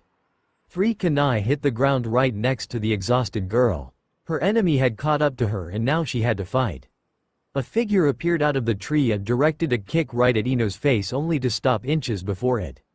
"And again you're dead. I expect more from you, Missy," Anko-sensei scolded. Her face was grim and her eyes showed no mercy. "Really girl, you can do way better and I only expect to get your best. Now get up and start running your laps." Ino did as Anko said, but after a few seconds of running she fell to her knees again and didn't move any further. A moment later Anko was beside her, yelling how the blonde girl should get up again. At first Ino tried, but then she gave in to the pain of her body. "I can't," was all Ino said. She was at her limit, or at least that's what she thought. It was hard enough to breathe, running was out of question right now. Sadly, her sensei thought differently about that. "You can and you will, Missy. There is no place for slacking of when you are on a mission. That means as long as you train with me there won't be any slacking either." The blonde girl mumbled something, hoping that Anko-sensei wouldn't catch on what she said, but since her sensei was a skilled ninja she did hear it. Ino knew it because of the look she received from Anko. It hurt her more than all the cuts and bruises over her body because it was disappointment. Her sensei was disappointed with her, even thought Ino had given her best. "So you say that's your limit? You want just a little break, yes?" the purple-haired woman asked her pupil. "Very well. Then you'll get a task that isn't as hard as what we've done before, even though I know you could go on." She took a scroll from her coat and tossed it before Ino. The girl picked the scroll up, cast a questioning look to her sensei and then to the scroll. Anko told her to open the scroll and so Ino did as she was told. Inside a mission description about an observation mission. It wasn't official. Ino could tell because Asuma had once given a similar scroll to her old team. Those were given to young ninjas as a way to get them used to reading official mission scroll without any fault. They all contained a few D-rank missions, because those were perfect to train a young team before they got into the real world of being a ninja. Also, it saved the sensei a lot of time.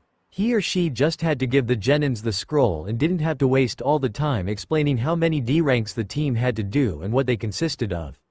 This one, however, was custom made by her current sensei. Ino read what Anko's sensei wanted her to do. She had to observe a special target for a few hours without getting caught by its two guards. The reason for this mission was obvious, since it would train Ino's stealth skills and at the same time would give her the chance to take a little break.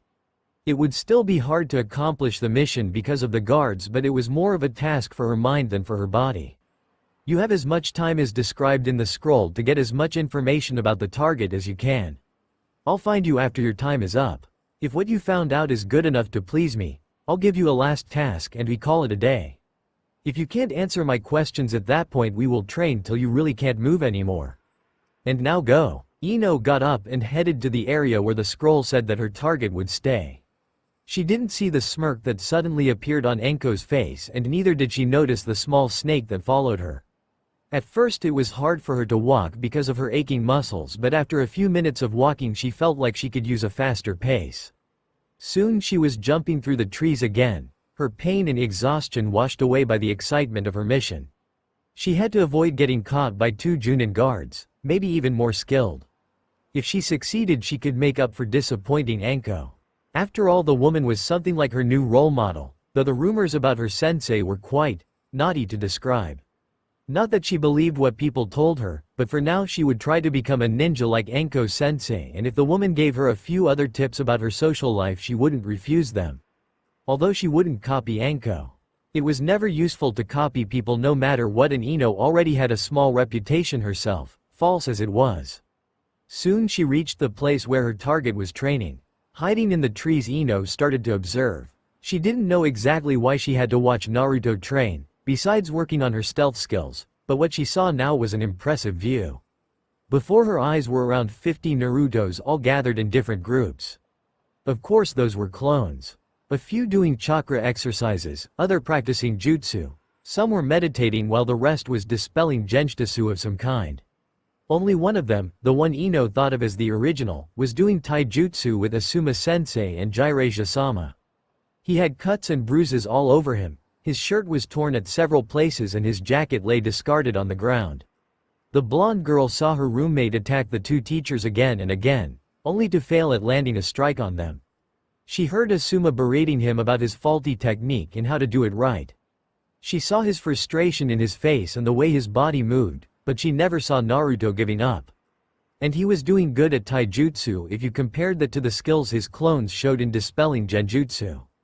Maybe Anko-sensei really wasn't demanding too much from her. Ino thought about how she would do if she had to take Naruto's exercise for a few minutes. Training with only two clones would leave her without any chakra left to fight, let alone doing the exercises Naruto was undergoing right now. Ino changed her position, just to be sure she wasn't spotted early, and continued watching. She tried to remember what Asuma and Jiraiya-sama teach Naruto for Anko's questioning later and for her own use. For example, she listened to Jiraiya telling Naruto about some water jutsu she thought wouldn't be too hard for her to try. Anko had given her the chakra card in one of the earlier lessons and it had shown the blonde girl was a water type. Shizune sensei had commented how water types were useful for medical jutsu when Ino had told her the next day in the hospital. Now Ino tried to learn as much about water jutsu as possible. She also listened to Asuma's teachings about taijutsu, although she had already heard them before. All in all, she listened to everything important and tried not to get caught. A few times she thought that the old Sennin had noticed her and it felt like Asuma had been distracted by her at some point, causing Naruto to land a direct hit at his face. Still, Ino tried her best to hide herself. Maybe they had spotted her, but in the end this was about giving her best not to get caught. As long as they didn't go after her, she had to do something right. She was sure that Anko-sensei had told them about her task while Ino got here. Maybe there was another thing behind this mission besides just being stealthy and gathering information. Ninjas had to look underneath the underneath after all, and sometimes the real reasons for mission were different from what stood on the paper. That in mind, she tried to figure out what she could learn from the scene in front of her and less about any information she could get from Naruto or his senseis. After a while she found a very good reason why Anko had sent her here, and she was ashamed to not having seen it faster. This wasn't about what Naruto's training was, or at least that wasn't all. It was about how he dealt with the tasks given to him, compared to how she herself had dealt with them. She whispered her thoughts out loud, and a second later she realized that there was the sound of a poof, and besides her Anko-sensei appeared. "Your time is up. Now follow me so we can talk about what you found out," she whispered to Ino in a harsh voice. The girl just nodded and followed her sensei to their usual training grounds. There both of them sat down in a clearing. Anko studied her pupil with hard eyes, causing the girl to turn her face away. In her excitement, Ino had forgotten how angry Anko had been with her before. The two of them sat there for a minute, and then the sensei was the first to speak. She ordered Ino to tell her everything she had learned today. The girl did as she was told and explained everything she had seen Naruto and his clones do. Also, she described the behavior and the condition of her target and the guards. She didn't even forget to mention about how she suspected Asuma and Jiraiya of spotting her a few times. Then she began to explain what she had learned about hiding in an area like she had been in. Ino went into the pro and contra of hiding in trees or on the ground and things like that. All the time Anko-sensei listened to her without asking any questions. A few times she nodded her head about something Ino said, but the stern look on her face remained. It got Ino very nervous and made her feel like she had done everything wrong. When she finished her report, she couldn't take her eyes off her hands. "Is that all?" came Anko's question. Ino just nodded. She didn't voice her suspicion about why Anko had given her this mission.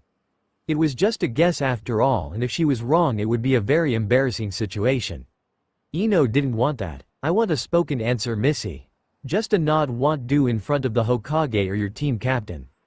It's disrespectful." "That is all the information I gathered, Anko-sensei. Besides what I've just told you, everything else is just speculation on my part and no facts."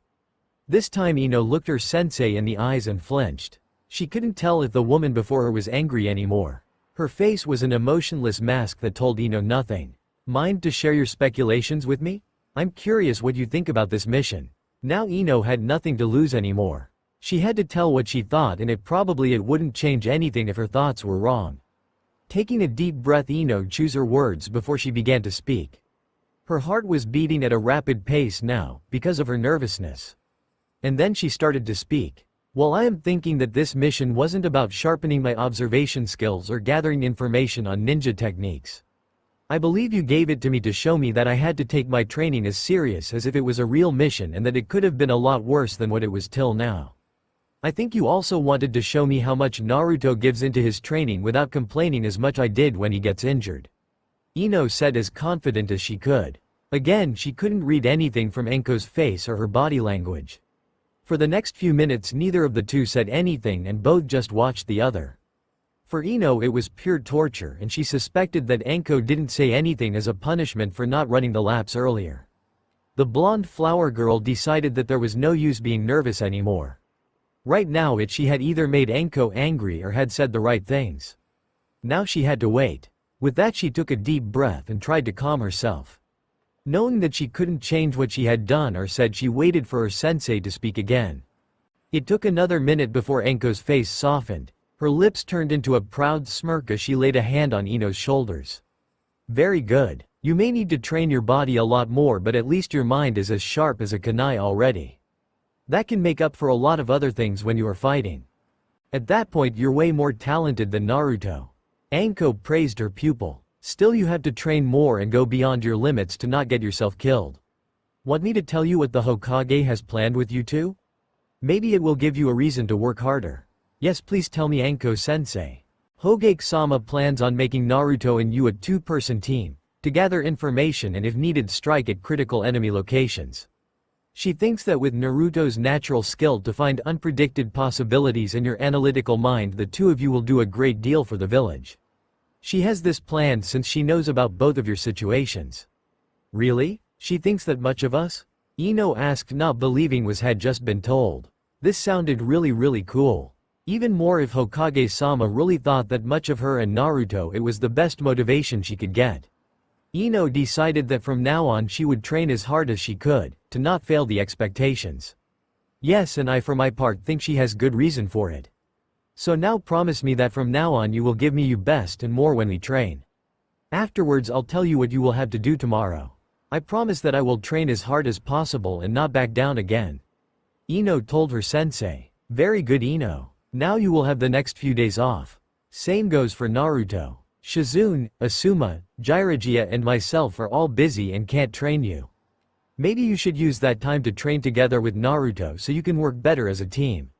And then there is also another thing I wanted to talk about. The second topic wasn't something Anko-sensei liked to talk about, that much Ino could see, but it seemed to be very important. Ino asked herself what that could be. Anyway, she would find out in a few seconds. The plan to train with Naruto sounded good to her.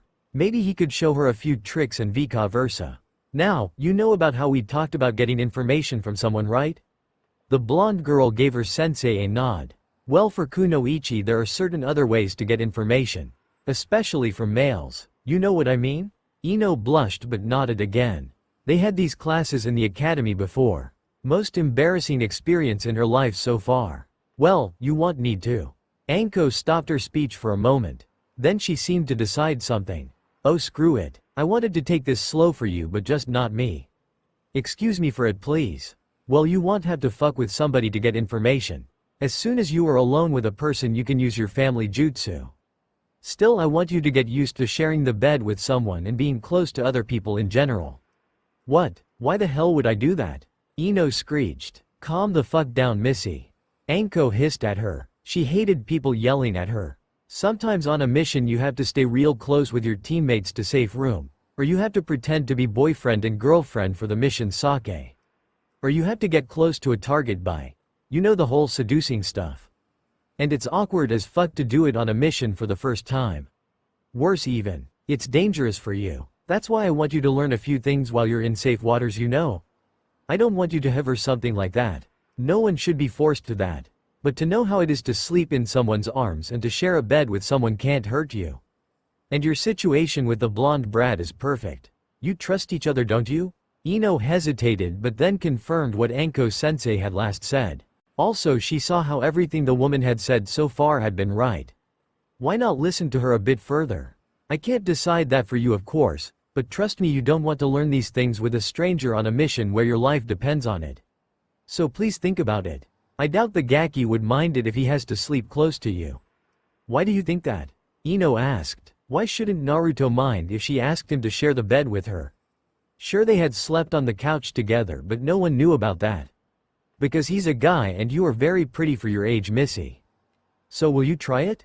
Please? Anko asked her. Seeing how important it was to her sensei, Ino agreed. She didn't know how to convince Naruto about it yet, but she agreed anyway. That's a good girl. Now I have to go. Enjoy your time without me dragging you through this forest. With that, Anko left Ino alone to her thoughts. The blonde girl had a lot to think about for now. While it was easy to see Anko-sensei's reasoning, it was a lot harder to actually do what she had asked. Not because Ino had a problem with being close to somebody else. She had proven often enough that it wasn't that hard to be close to someone else. You just had to look at all the hugs she had given Sasuke. Sleeping next to somebody else wouldn't be so much harder in her opinion. The hard thing would be to convince the other person, in this case Naruto. No matter what Anko-sensei had said about him not minding, Ino knew better. For Naruto, even the simplest signs of affection had a lot deeper meaning than they had for other people. She had learned that in her short time with him. Now she had to make sure he didn't take it in the wrong way if she asked him to share the bed with her. At least she trusted him not to do anything perverted. Well, at least nothing too perverted. He was a boy after all, and they all had a little pervert inside of them. If she could explain the situation to him, she was sure he would agree.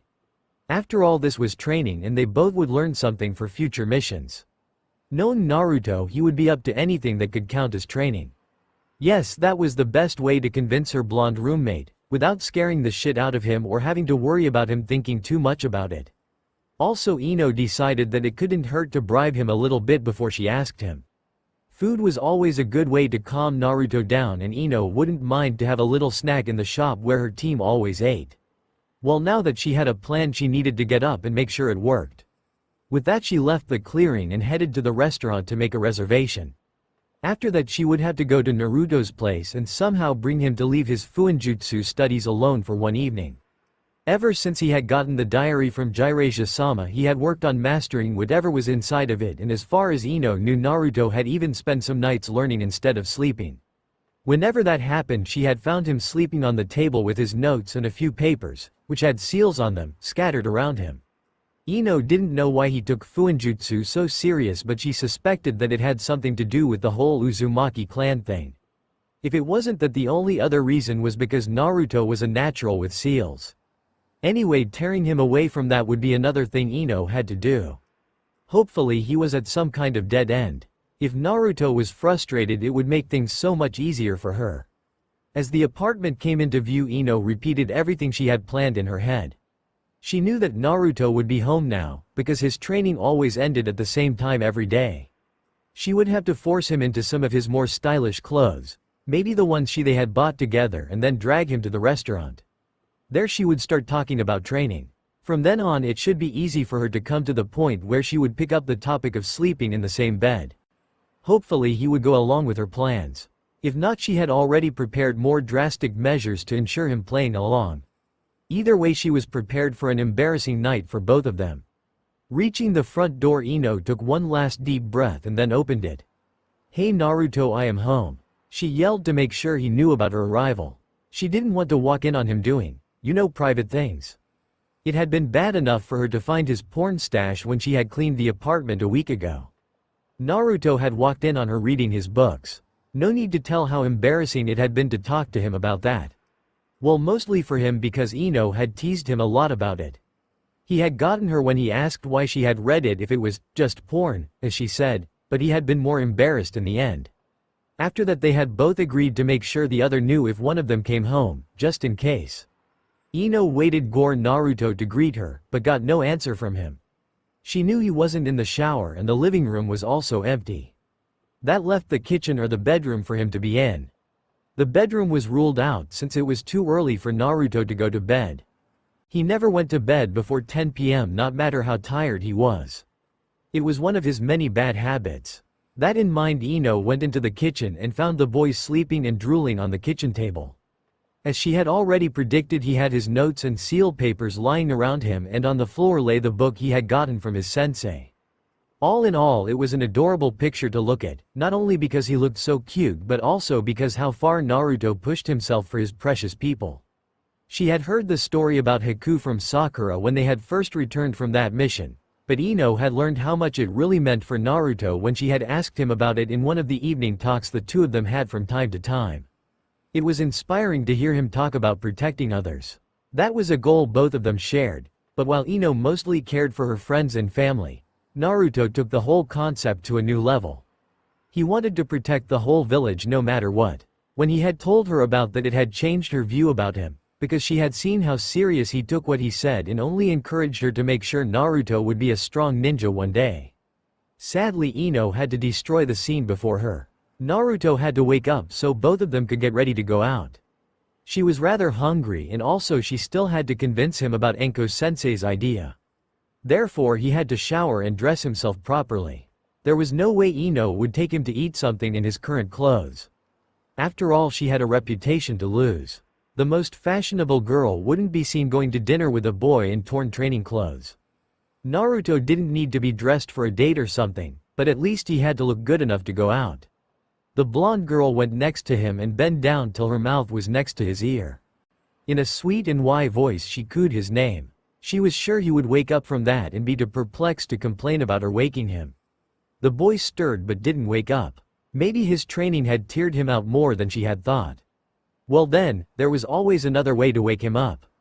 Sakura would have just hit him over the head, but then again he had done nothing to deserve such treatment. Instead, Ino settled on yelling as loud as she could.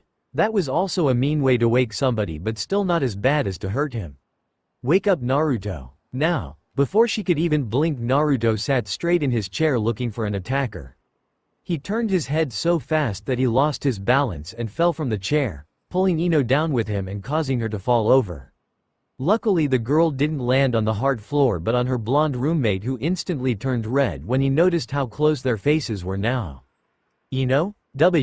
Wah. What happened?" he stuttered. Being woken this way and having a girl fall on him had caused his brain to shut down for a moment. Or at least that was what Ino thought as she fought her own blush. "Damn, why didn't she fall on the floor?" "Nothing, idiot. You fell and pulled me down. Now get ready, I want you and me to go out and eat something," she told him before she got up as fast as she could. She had no intention of letting the situation get more awkward as it already was. "You mean like a date or something?" Naruto asked in his still sleepy state. He didn't even know why he had asked something stupid like that. Of course Ino wouldn't want to go on a date with him. For a moment there was silence before Ino broke it. "Yeah, something like a date. But not the romantic kind of date, you know. I have something to talk about and I thought we could settle it over dinner. Now get ready. I'm not going to let you accompany me in your torn clothes. Why don't you shower and dress in one of the outfits we got some time ago, huh?"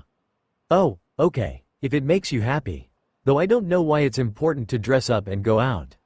We could just have some ramen instead." Ino groaned and gave him a look that clearly said he should just do as he was told. "No, Naruto, not today. But, shower, now, and no complaints," she said in a voice only she and her mother were able to pull off. It always worked on her dad, and seeing that Naruto had already shut the bathroom door, she was proud it also worked on him. Now it was time for her to pick up her own outfit for tonight, before she could also use the shower and get ready. Grinning, she went into the bedroom. Maybe this evening could turn out to be fun after all. As soon as Naruto emerged from the bathroom, dressed in the standard ninja pants and a simple black t-shirt with mix of orange markings on it, Ino took over the bathroom. Naruto wasn't the only one in need of a shower. Her own training, though it had been a bit easier today, had left her smelly and dirty. So she spent the next 15 minutes showering before she got dressed.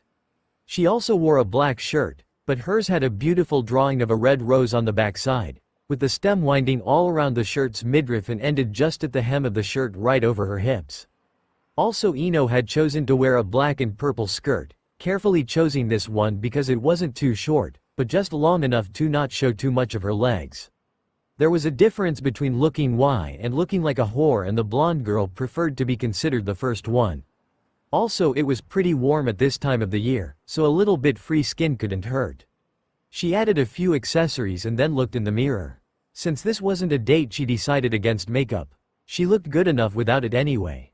Since she knew Naruto liked it when her hair was down and not in its usual pigtail, Ino wanted to wear it that way just to tease him a bit. He had to like it that way since he blushed every time he saw her like that. A last look in the mirror confirmed that she would surely make him blush again tonight. That in mind, she left the bathroom with a smirk gracing her lips. Blondie had no idea what was waiting for him tonight. Although she knew that it would get pretty awkward for both of them later, she couldn't wait to see Naruto's reactions this evening. As annoying as it was sometimes, his goofy attitude was, dare she say it, really cute. That in mind, she left the bathroom to find her friend. She found him sitting in the kitchen again, leaned over his damned ceiling book and scribbling some notes on a paper. His addiction to fuinjutsu seemed to be just as big as the ramen addiction he suffered from. "Really, Naruto? Can't you take a little break from all of this? I leave for 5 minutes only to find you working on this again. You left for 20 minutes and I really need to learn this if I want to become the greatest Hokage ever," he said without even looking at Ino. Now it was on. If the girl hated on thing, it was people not giving her the attention she thought she deserved.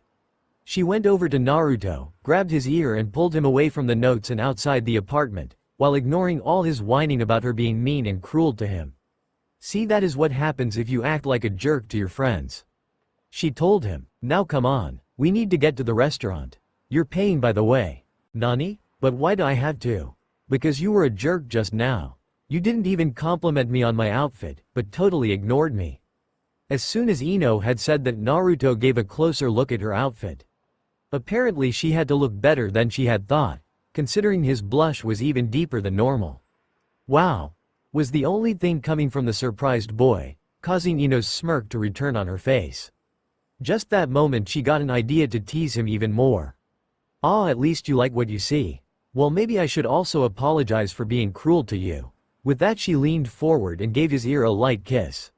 When she leaned back she saw Naruto gaping at her. Ino had to giggle at his expression. See, all better. Now come, you're still paying and I am hungry. With that she dragged him to the restaurant. There they ordered their food and then began to talk. At first they were only talking about their training since it was what they spent most time with nowadays. Ino learned that Naruto had training water jutsu, just so he could teach it to her for the next few days. She remembered about their teacher telling her about the day-offs. In return she told Naruto about her training in reading people and how he should learn a little of that too. Also she told him about her observation mission today. They made plans for training together for the next few days and how to improve their teamwork. Getting along didn't mean you could work together. Naruto also asked her if she had ever heard something about flower jutsu, since he had stumbled about a description of those in the diary he got from Jiraiya. As soon as she had heard about it, Ino asked her blonde boy if she could read that part. After all, she loved flowers and if she could use them for more than just poison, but for actual jutsu, she would be one happy camper. The evening went on and they talked and talked, but never came the opportunity to mention a certain topic. That is till Naruto asked her if they could sleep in for those next few days. He really wasn't a morning person, so he would take every chance to sleep in. Well, I think we could sleep a little longer, but only under one condition. Ino replied to his question. Huh? Condition? What condition? Naruto asked confused. Well, you see, Anko-sensei said something about being prepared for real missions and the problems that could occur on those. And what has that to do with us sleeping in tomorrow? Well, you know, she told me that you had to sleep close to somebody quite often, you know, to share warmth or because there isn't enough room. Okay, but Naruto began, but Ino interrupted him. And she said we should get used to that by sleeping in the same bed. Oh, Ino watched as her words sunk into Naruto's skull. Surprisingly, his answer wasn't to yell and making a scene. His voice was quiet and calm, though the embarrassment about the topic was evident in his features. So you want to sleep in the same bed?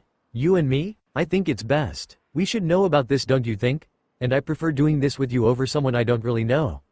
But my bed is pretty small. We would have to be. That's just the point, Naruto. We have to sleep close to each other. I know this is pretty awkward, but okay. Huh? I said okay. You're right. Better you then, for example, Sasuke Teme. Naruto smiled at her. But if anything happens, you can't blame me. I will try not to do anything perverted, but I am a guy and I move a lot when I sleep. So if we will deal with it then, Ino said. She was relieved that he had been so calm about it. Way calmer than she had been. Maybe Asuma had rubbed off on him. She took his hand in her for a moment.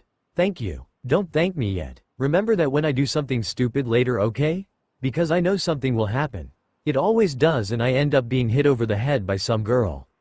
He said with a grin. Ino laughed and let his hand go.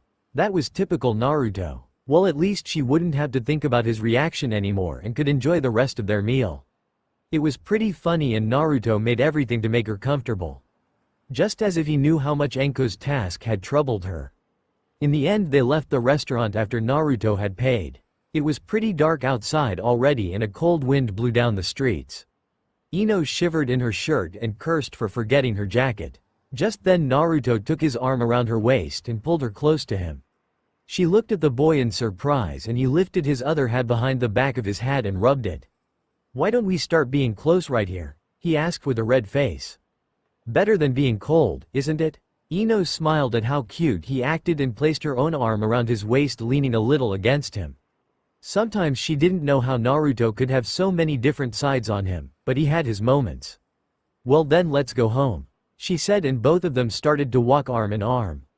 Little did they know about 4 pairs of eyes that had watched them all night, following their trail. As soon as the 2 teens were out of sight, 2 shadows vanished into the night, while 2 remained at its place, unsure of what exactly they had just witnessed.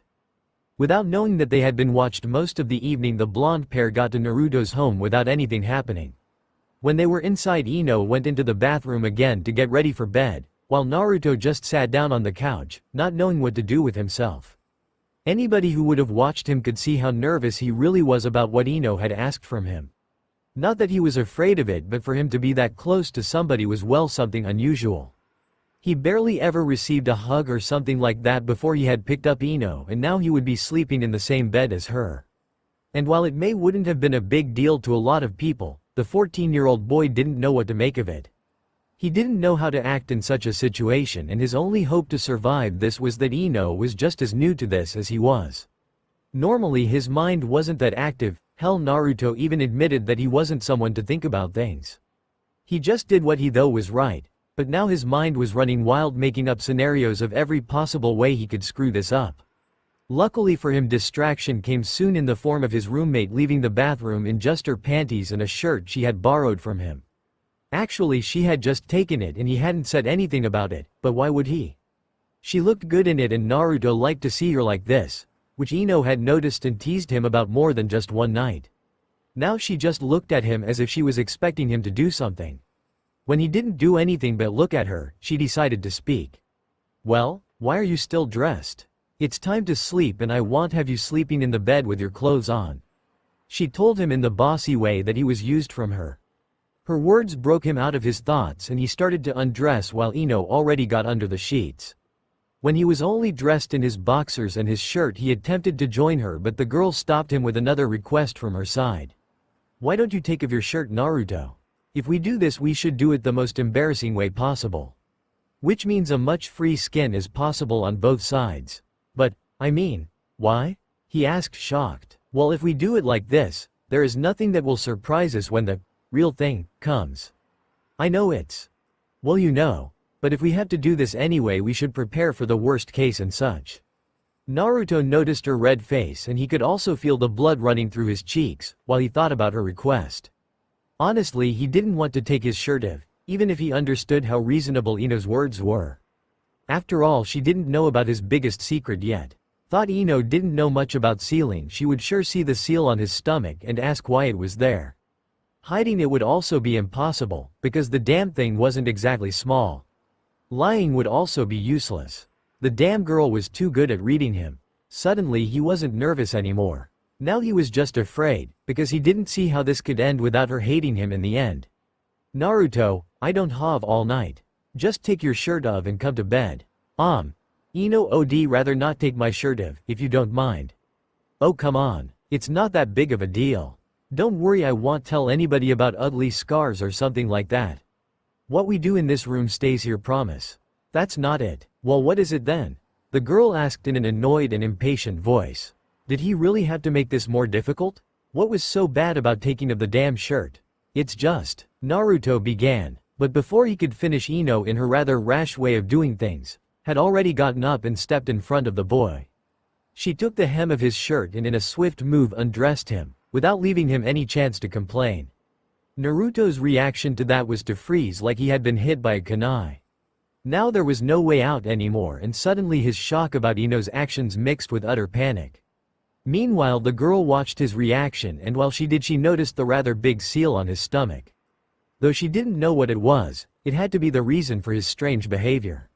Not knowing what else to do, she just asked him about it. "What's that?" "A seal," Naruto answered without meeting her eyes. "I can see that. What is it good for? And why are you so fucking scared about me seeing it, huh?" "It seals something inside me. That's what it's good for," he said silently. Little did he know how much he hurt Ino with not telling her the whole truth. And she knew that he was hiding something from her. Why couldn't he just tell her? Did he not trust her enough or something? Hell, she knew about his fucking nightmare already. This seal couldn't be so much worse for him to tell her about. "Naruto, I don't want to pick everything out of your nose. So please tell me what this is about and why you are so afraid. Please, I promise no matter what this seal is for, I won't tell anybody. Okay?" Ino could see that he still was afraid, though she didn't know of what exactly. So now she tried to relax him with her words. The next few minutes she spent with reassuring Naruto that he could trust her, while the boy still didn't say anything. In the end, Ino thought that there was no use and turned to just go to sleep. Actually, she did so in a rather angry and hurt way. Before she knew what she said, the words already left her mouth. "Fine, be that way. You know what? I don't give a shit. It seems I've been wrong and you don't trust me at all. This whole sharing a bed thing was just stupid, so please could you sleep on the couch tonight? If you trust me so little, there is no use for sleeping in the same room. So please just leave." She didn't know why it hurt so much that Naruto didn't want to tell her. And worse, she was confused about why he had been okay with sharing a bed, but didn't want to talk about some stupid seal that was probably just for his training or something. Naruto on the other hand realized he had hurt the girl and tried to make it right again. Sadly, there was only one way to do so. And the result of that would be that she hated him anyway after he told her. Or so he thought. Still, if he had to sleep on the couch anyway tonight, he could at least prove to Ino that he did trust her. After all, she had been there for him and made his life better since she had started living with him. She deserved to know. I know you will hate me, but if you had to know, the seal is one of the Yondaneme's seals. Actually, he applied it personally. Naruto began and Ino's head shot up. Did she just heard that right? As I said, the Yondaname applied it 14 years ago. In the night when the Kyuubi attacked the village to be exact. The blonde boy continued. By now Ino knew where this was heading and her mind proceeded on how to deal with the information. It couldn't be true, could it? So as you probably concluded already, that seal was used to seal the nine-tailed fox inside me. That's what it's for and why I didn't want you to know about it. Naruto finished. So it was true. Actually, it all fit together. The glares of the villagers, the parents telling children not to go to him, his need for attention in the academy, his birth date, his hesitation to take his shirt off. Everything she knew about Naruto fit into what he had just told her. For a few seconds Ino didn't know what to say or how to react to this. She could understand why he had kept that secret for himself. Hell, she would have done the same, but at the same time she was hurt he hadn't trusted her. While Ino still tried to figure out how to react, Naruto had already decided to leave before she got angry and started yelling. He just knew that Ino would hate him now. Who would still be friends with someone like him? He was just about to reach the bedroom door when Ino took his arm and turned him around to face her. The next thing he knew was the burning stain, where her hand had slapped his face. He closed his eyes and prepared for another slap, but it never came. Instead, the blonde girl pulled him over to the bed, pushed him onto the mattress and then lay down next to him. She took one of his hands in her own and then turned on her side. Because of this, the two of them ended in a spooning position, with her back facing Naruto's chest, while one of his arms was draped her body. Naruto had no idea what was going on or why Ino did what she just did. Just so you know, I am still angry at you for not telling me, jackass. Ino said to him. Did you really think I would turn on you? After what you did for me? Do you really think so bad of me? I don't understand. What's going on here? Naruto asked. You don't hate me? But, why should I hate you? Ino whispered, and it scared Naruto, because Ino never ever did something like that. She always had been loud when she was angry, but now she was calm, but her voice clearly showed how hurt she was. Because I have the fucking 9 tails inside me. I am a monster. Yeah, sure, and Sasuke is the Tooth Fairy. Listen, Naruto, and listen good, because I am not gonna repeat myself. You are not a monster. You are an idiot and a jackass, but no monster. Wanna know why? Yes, because if you really were a monster, you would have already killed this whole village for how they treat you. You would never have fought for Hinata against Neji. You wouldn't have picked me up from the streets and let me live here. Hell, we have slept in the same room for more than a month now, and you were fucking scared about telling me that you have something sealed inside you. If you are a monster, then so is everyone else in this village. Ino explained to him. So you're not angry? Of course I am angry, Uzumaki. You didn't trust me when you should have known that you could. Anyway, I won't scream at you for something you couldn't control or change. If the fox was sealed safe inside you the last few years, why should I be afraid? There is no way that you are a demon. You're way too clumsy for that. But remember, next time you have some secret like that, don't you dare keep it from me. Like I said before, your secrets are safe with me. I think I deserve better. Thank you. He didn't know what else to say. Ino's speech made Naruto relax. He had expected her to freak out, yell and tell everybody, but she had proven him wrong. She really was his friend. He didn't know what to say, and so he stayed silent. Ino on the other hand continued her rant about him not trusting her for quite a while. She had decided that Naruto was Naruto, fox or no fox. If he had beaten Gaara, he sure could have done a lot of bad things to her. Yet he didn't, so he was no monster, and with that she had only a reason to be angry at him but none to fear him. At some point she stopped speaking and tried to sleep, which was rather hard. Her anger had made it easy for her to not think about what she was doing when she pulled Naruto next to her, But now that she had calmed down she realized how close they were. It wasn't uncomfortable, the opposite to say the truth, but somehow their position felt wrong. Maybe because Naruto still held some distance between them? She didn't know, but to tell the truth she wanted him to hold her closer. Just a little bit, so she could enjoy his body warmth more. But whenever she tried to change her position Naruto did the same, always keeping a slight gap between their bodies. After a while Ino had enough. Naruto, could you please move a little bit closer? I am cold. I'd rather not, please. Why not? Are you uncomfortable with lying close to me? No, not really. The opposite to be exact, but you know. And you in this position. Caused a reaction, you know? From the embarrassment in his voice and from the hints Naruto had given Ino knew what was up. She couldn't help but giggle about the situation. This really took a lot of the previous tension from the pair of teens. So I am giving you a hard time, Naruto-chan? You could say that. Well then we should make sure you enjoy it, nay? With that said Ino moved her bottom right against Naruto's boxer causing him to groan. She smirked at that, because now she had a way to punish him for not trusting her and something she could tease him with for the next few weeks. That in mind she lost all of her previous fears of how embarrassing this night would be and most of her anger she had held till now. After all, both of them were considered adults in the village, and while Ino wasn't a slut, she still had no problem with making Naruto squirm with her body. Actually, it was flattering to know she could cause such a reaction. Ino, please, stop. What, don't you like me rubbing against you? She asked and moved just a little more against her erection. I do, but please, stop. Only under one condition. I'll do everything. Good. From now on you will keep no secrets from me anymore. At least not the important ones. Also, as a punishment for tonight you will treat me to a nice dinner, no ramen. She told him. Oh, and from now on whenever we are in bed you'll do exactly as I say as long as I tell you otherwise. No matter how embarrassing it will be.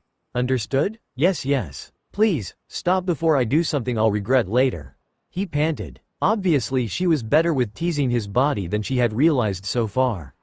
Very well then. Now I expect you to hold me closer. I am still cold and I don't care if you have a boner, we're not little kids. She felt Naruto pull her against him and relaxed into his warmth. After a few moments Naruto also relaxed and after a while her mind got all fuzzy. Her last thought before she drifted away was about what Anko would say when she found out about it. Ino suspected she would laugh her ass off, and so she fell asleep with a smile on her face. For the third time this night Ino woke up. She had shifted from her previous position again and now lay on her side, facing Naruto's bare chest. His arm was still around her and she could feel his fingers drawing circles between her shoulder blades through her shirt. At least she wasn't the only one who couldn't sleep. This whole situation, as nice as it felt, was just too new to have a deep and relaxed sleep. She placed her arm around his waist and pulled herself a little closer to him, snuggling into his chest before a sigh escaped her mouth. Can't sleep either, huh? Came Naruto's voice from above her head. She just nodded into his chest and enjoyed the feeling of his fingers on her back. It surprised her all the time how Naruto's instinct managed to let him do just the right things. At least sometimes. It's the third time I wake up. She told him. Maybe a little talking would make her fall asleep again. Good thing we have no training tomorrow. He joked and managed to bring a smile on her face. Yeah, just as if Anko-sensei had known we wouldn't sleep good. You know, I think we just got these days off to get used to sleeping together. Not that it matters, does it? Oh, by the way, could you rub my back a little bit lower? Without giving an answer Naruto started to do as she had told. Ino didn't know why, but she knew she could get used, if not addicted, to have Naruto do that to her. His hand was warm and somehow he managed to just find the right pattern to relax her tense muscles. Hey Whiskers, can I ask you something? Did you ever imagine that we would end up like this? You know, you and me together in one bed? Not really. Actually, I didn't think that I would end up with anybody because of who I am. Girls don't really like to end up with the loser. Which Sakura has told me more than just once. She knew he was joking, at least partly, but still to hear him say that made her feel bad about how she had treated him before all of this had started. Wanna know a secret? I had to live with said loser for a while and can't really complain. Especially since he has such skilled hands. Sakura and the others don't know what they are missing out on. You really mean that? Naruto asked in surprise. Don't sell yourself short, Whiskers. I'm happy that you picked me up that night. After all, you didn't have to, and now see how much you have done. We have really great teachers and improved a lot. The two of us became really close, and soon we will be a team that Hokage-sama herself wants to use for gathering information. Also, you have matured a lot since the academy. Things could have turned out worse if you ask me. If you say it like that, I suppose you're right. Of course I am. After all, I am the brain of this team. Now please, if you could rub a little lower again. But, no buts, do as I said. I know where your hands will be, but my muscles there are sore too. As long as don't lower your hand any more than I say, you will be fine. Quote, oh okay if you say so. I do. Now be a good boy. Maybe tomorrow you'll get a reward. Troublesome woman. And don't you dare to start with that too, Foxy. Or else I'll show you troublesome. As Naruto continued to rub her backside, though now with shaking hands because of where exactly his hands had traveled, Ino decided that getting used to this wasn't so bad. Her roommate made this all pretty easy. Truth be told, Naruto made everything pretty easy. The girl that would someday make Naruto her boyfriend wouldn't have much to complain about, as far as Ino was concerned. Sure, he needed a little bit work, like someone to teach him some sense of fashion and how to eat healthy, for example, but all of that were just small things. Compared to guys like Sasuke and Neji, who you needed to threaten before they would talk about feelings and such things, Naruto was a real gem. Too bad that he was still hung up on Sakura, or else, well, she didn't know, it was not that she really wanted to be with him. Maybe she had considered the possibility once or twice since her first lesson with Anko-sensei and Shizune-sensei, but there was no way that Ino Yamanaka would fall for Naruto Uzumaki. That was just impossible. I mean, why would he want her? She was loud, bossy, a gossip addict, and she made fun of him whenever she could. The only thing going for her was her looks. No, Naruto wouldn't be happy if she were his girlfriend. However, as soon as she had thought this, she unconsciously pulled herself closer to him, so that now there was absolutely no space between them anymore. Naruto noticed this and interpreted it as her being cold. A moment later, she felt the blanket being pulled over her shoulders, before they boys started to rub her back again. Are you comfortable, Ino? Or do you want to sleep in another position? I don't mind if you do. I am fine, let's just stay like this, okay? I like being like this with you, Whiskers. Me too. Wouldn't trade it for a year of ramen. It's not too often that you can share the bed with the most beautiful girl you know, is it? She smiled at his compliment. He just knew how to make her feel good. That stupid, adorable boy probably didn't even know how it made her feel. Don't flatter yourself, Naruto. You're really not that much of a pretty girl. She joked. You realize how bad that joke was, don't you? Maybe I should make jokes about you having a hard time again, huh? Hey, don't worry. I won't tell anybody how much you like sleeping with me. Well, maybe my dad, just to see his reaction. I see a heart attack in the near future. For you or my dad? Both, of course. First him, and then when he recovers from the shock and hunts me down, I will have one. Well, then I won't do it. Can't risk to lose my new teddy bear now, can I? Well, I suppose it's better to be a teddy bear than being considered a boy toy, isn't it? Damn right. And now be quiet and rub my back, or else none of us will have enough sleep. As my lady wishes. Idiot. With that, the room fell silent again. And while Ino started to drift into sleep for the fourth time that night, she thought that maybe she could try dating Naruto. They shared an apartment, they shared a bedroom, now they slept in the same bed. Other people dated for weeks and never came that far. And a date didn't mean that she was head over heels for the boy, which she definitely wasn't, but Ino just wanted to see if there could be something between the two of them. If not, they could still be friends like now. And if there was something more, they would make the cutest couple in whole Konoha. Anyway, that could wait. Now she wanted to just enjoy the situation she was in. All she had to do was closing her eyes and concentrate on the movements of Naruto's hand. In the end, it didn't take her long to fall asleep again. Meanwhile, on the other side of Konoha, another couple also lay in bed and couldn't really sleep. The reason therefore was on purple-haired Special Jonin. Although this time she didn't keep Iruka awake like she normally did. Today she just wanted to cuddle and talk, which the Chunin didn't mind. Time with Anko was always nice, and the way his lover was talking right now made him happy. They were really cute, weren't they? And how he pulled her close outside the restaurant. I tell you, the brat is a natural, just like you. Thank you. But do you really think that your matchmaking is the right thing to do?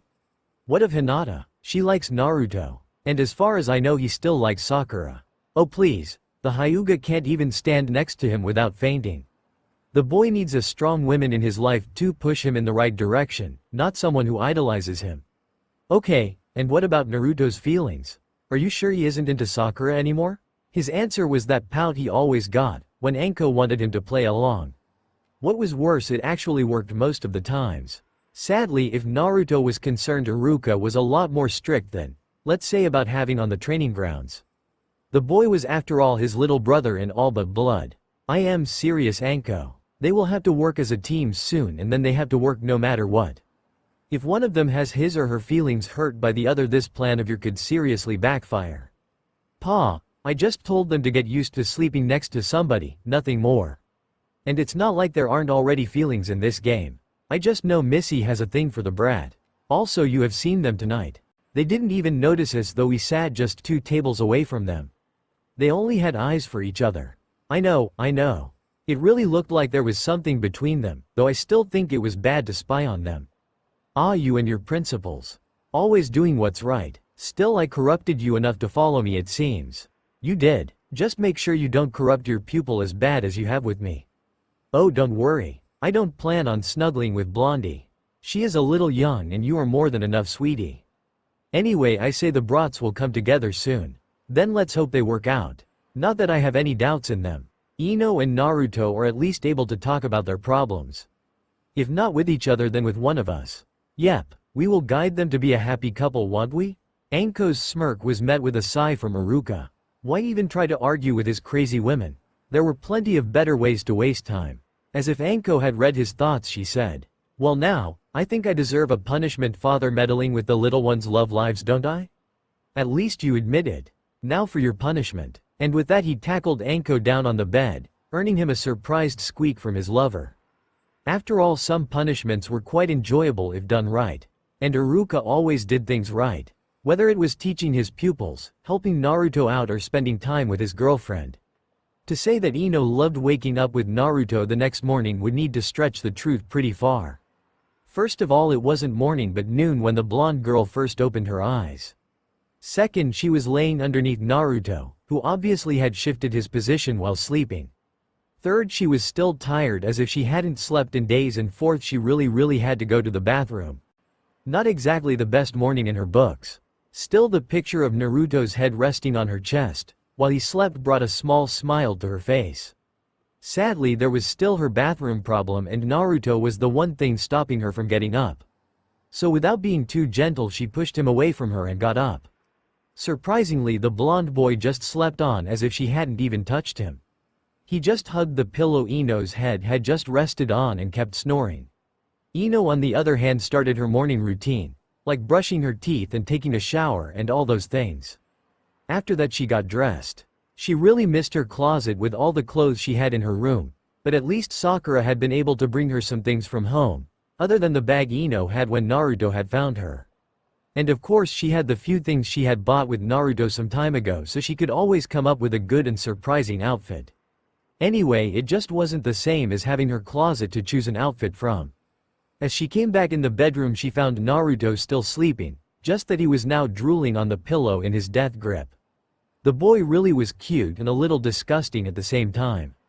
With a smile, Ino decided to let him sleep and prepare breakfast to surprise him. Maybe that way she could show him that she really didn't care about the fox. Well, not much anyway. To know your best friend, and Naruto could be considered that right now, had a giant demon inside him, was a little bit disturbing no matter what. In Naruto's case, it was easy to overlook that fact, at least for Ino. Someone who was scared of her getting angry couldn't be much of a demon. And what kind of demon would allow his host to have a ramen addiction like Naruto had? Speaking of ramen, Ino went into the kitchen and took 2 cups of Naruto's favorite flavor from the cupboard. Since it was already lunch, they could eat those instead of a real breakfast. Of course, she would still force Naruto to also eat the solid she was now making. Eating ramen for lunch was okay, but it was still her goal to make sure Naruto ate healthy food.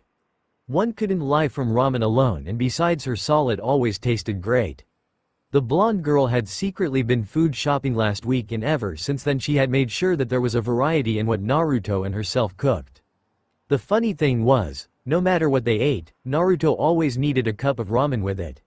Looking into Naruto's mostly empty fridge, she decided that besides training, the two of them had also to get groceries today.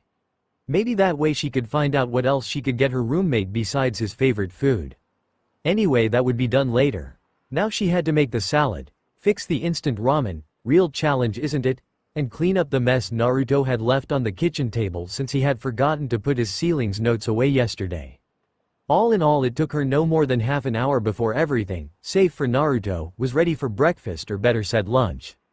How the boy could still be asleep after the ruckus Ino had made while she had everything prepared was above her. She silently went into the bedroom and leaned down till her face was right next to Naruto's ear. First she had wanted to scream to wake him, but now she decided that there was an even funnier way to do that. If she was lucky, she would even see his cute little blush that made her happy every time she saw it.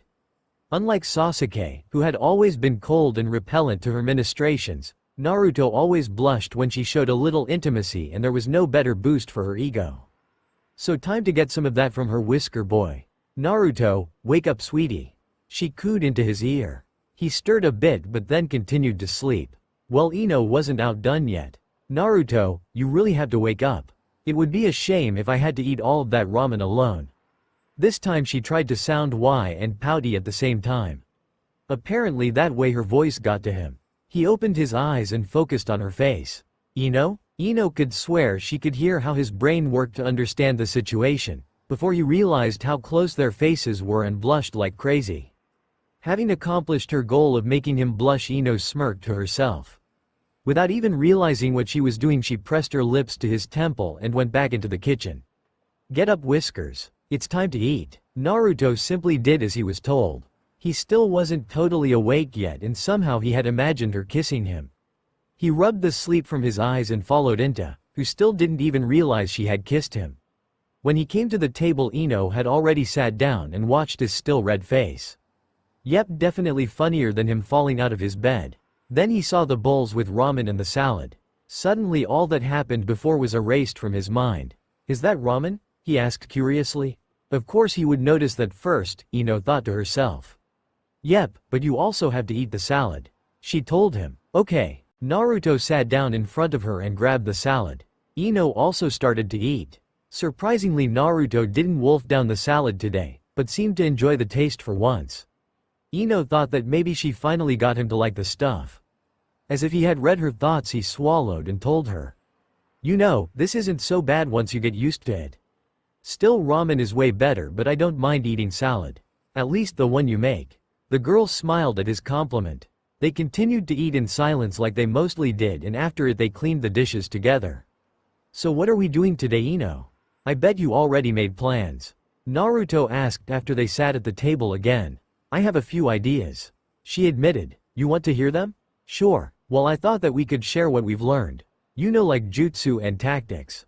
Also, we have a few other things to do besides training. Well, and tomorrow I wanted to go to the Hokage and ask for D-rank missions so we could test our teamwork. There are a few of them that actually require the skills we have trained for. Ino explained. Sounds good to me. So what are those other things we have to do? And with that, Ino told him about how they had to go grocery shopping, that she needed new kunai and a few other minor things before both of them left the house and headed for the training grounds. That's all for now. If you enjoy, then please like, share and do comments.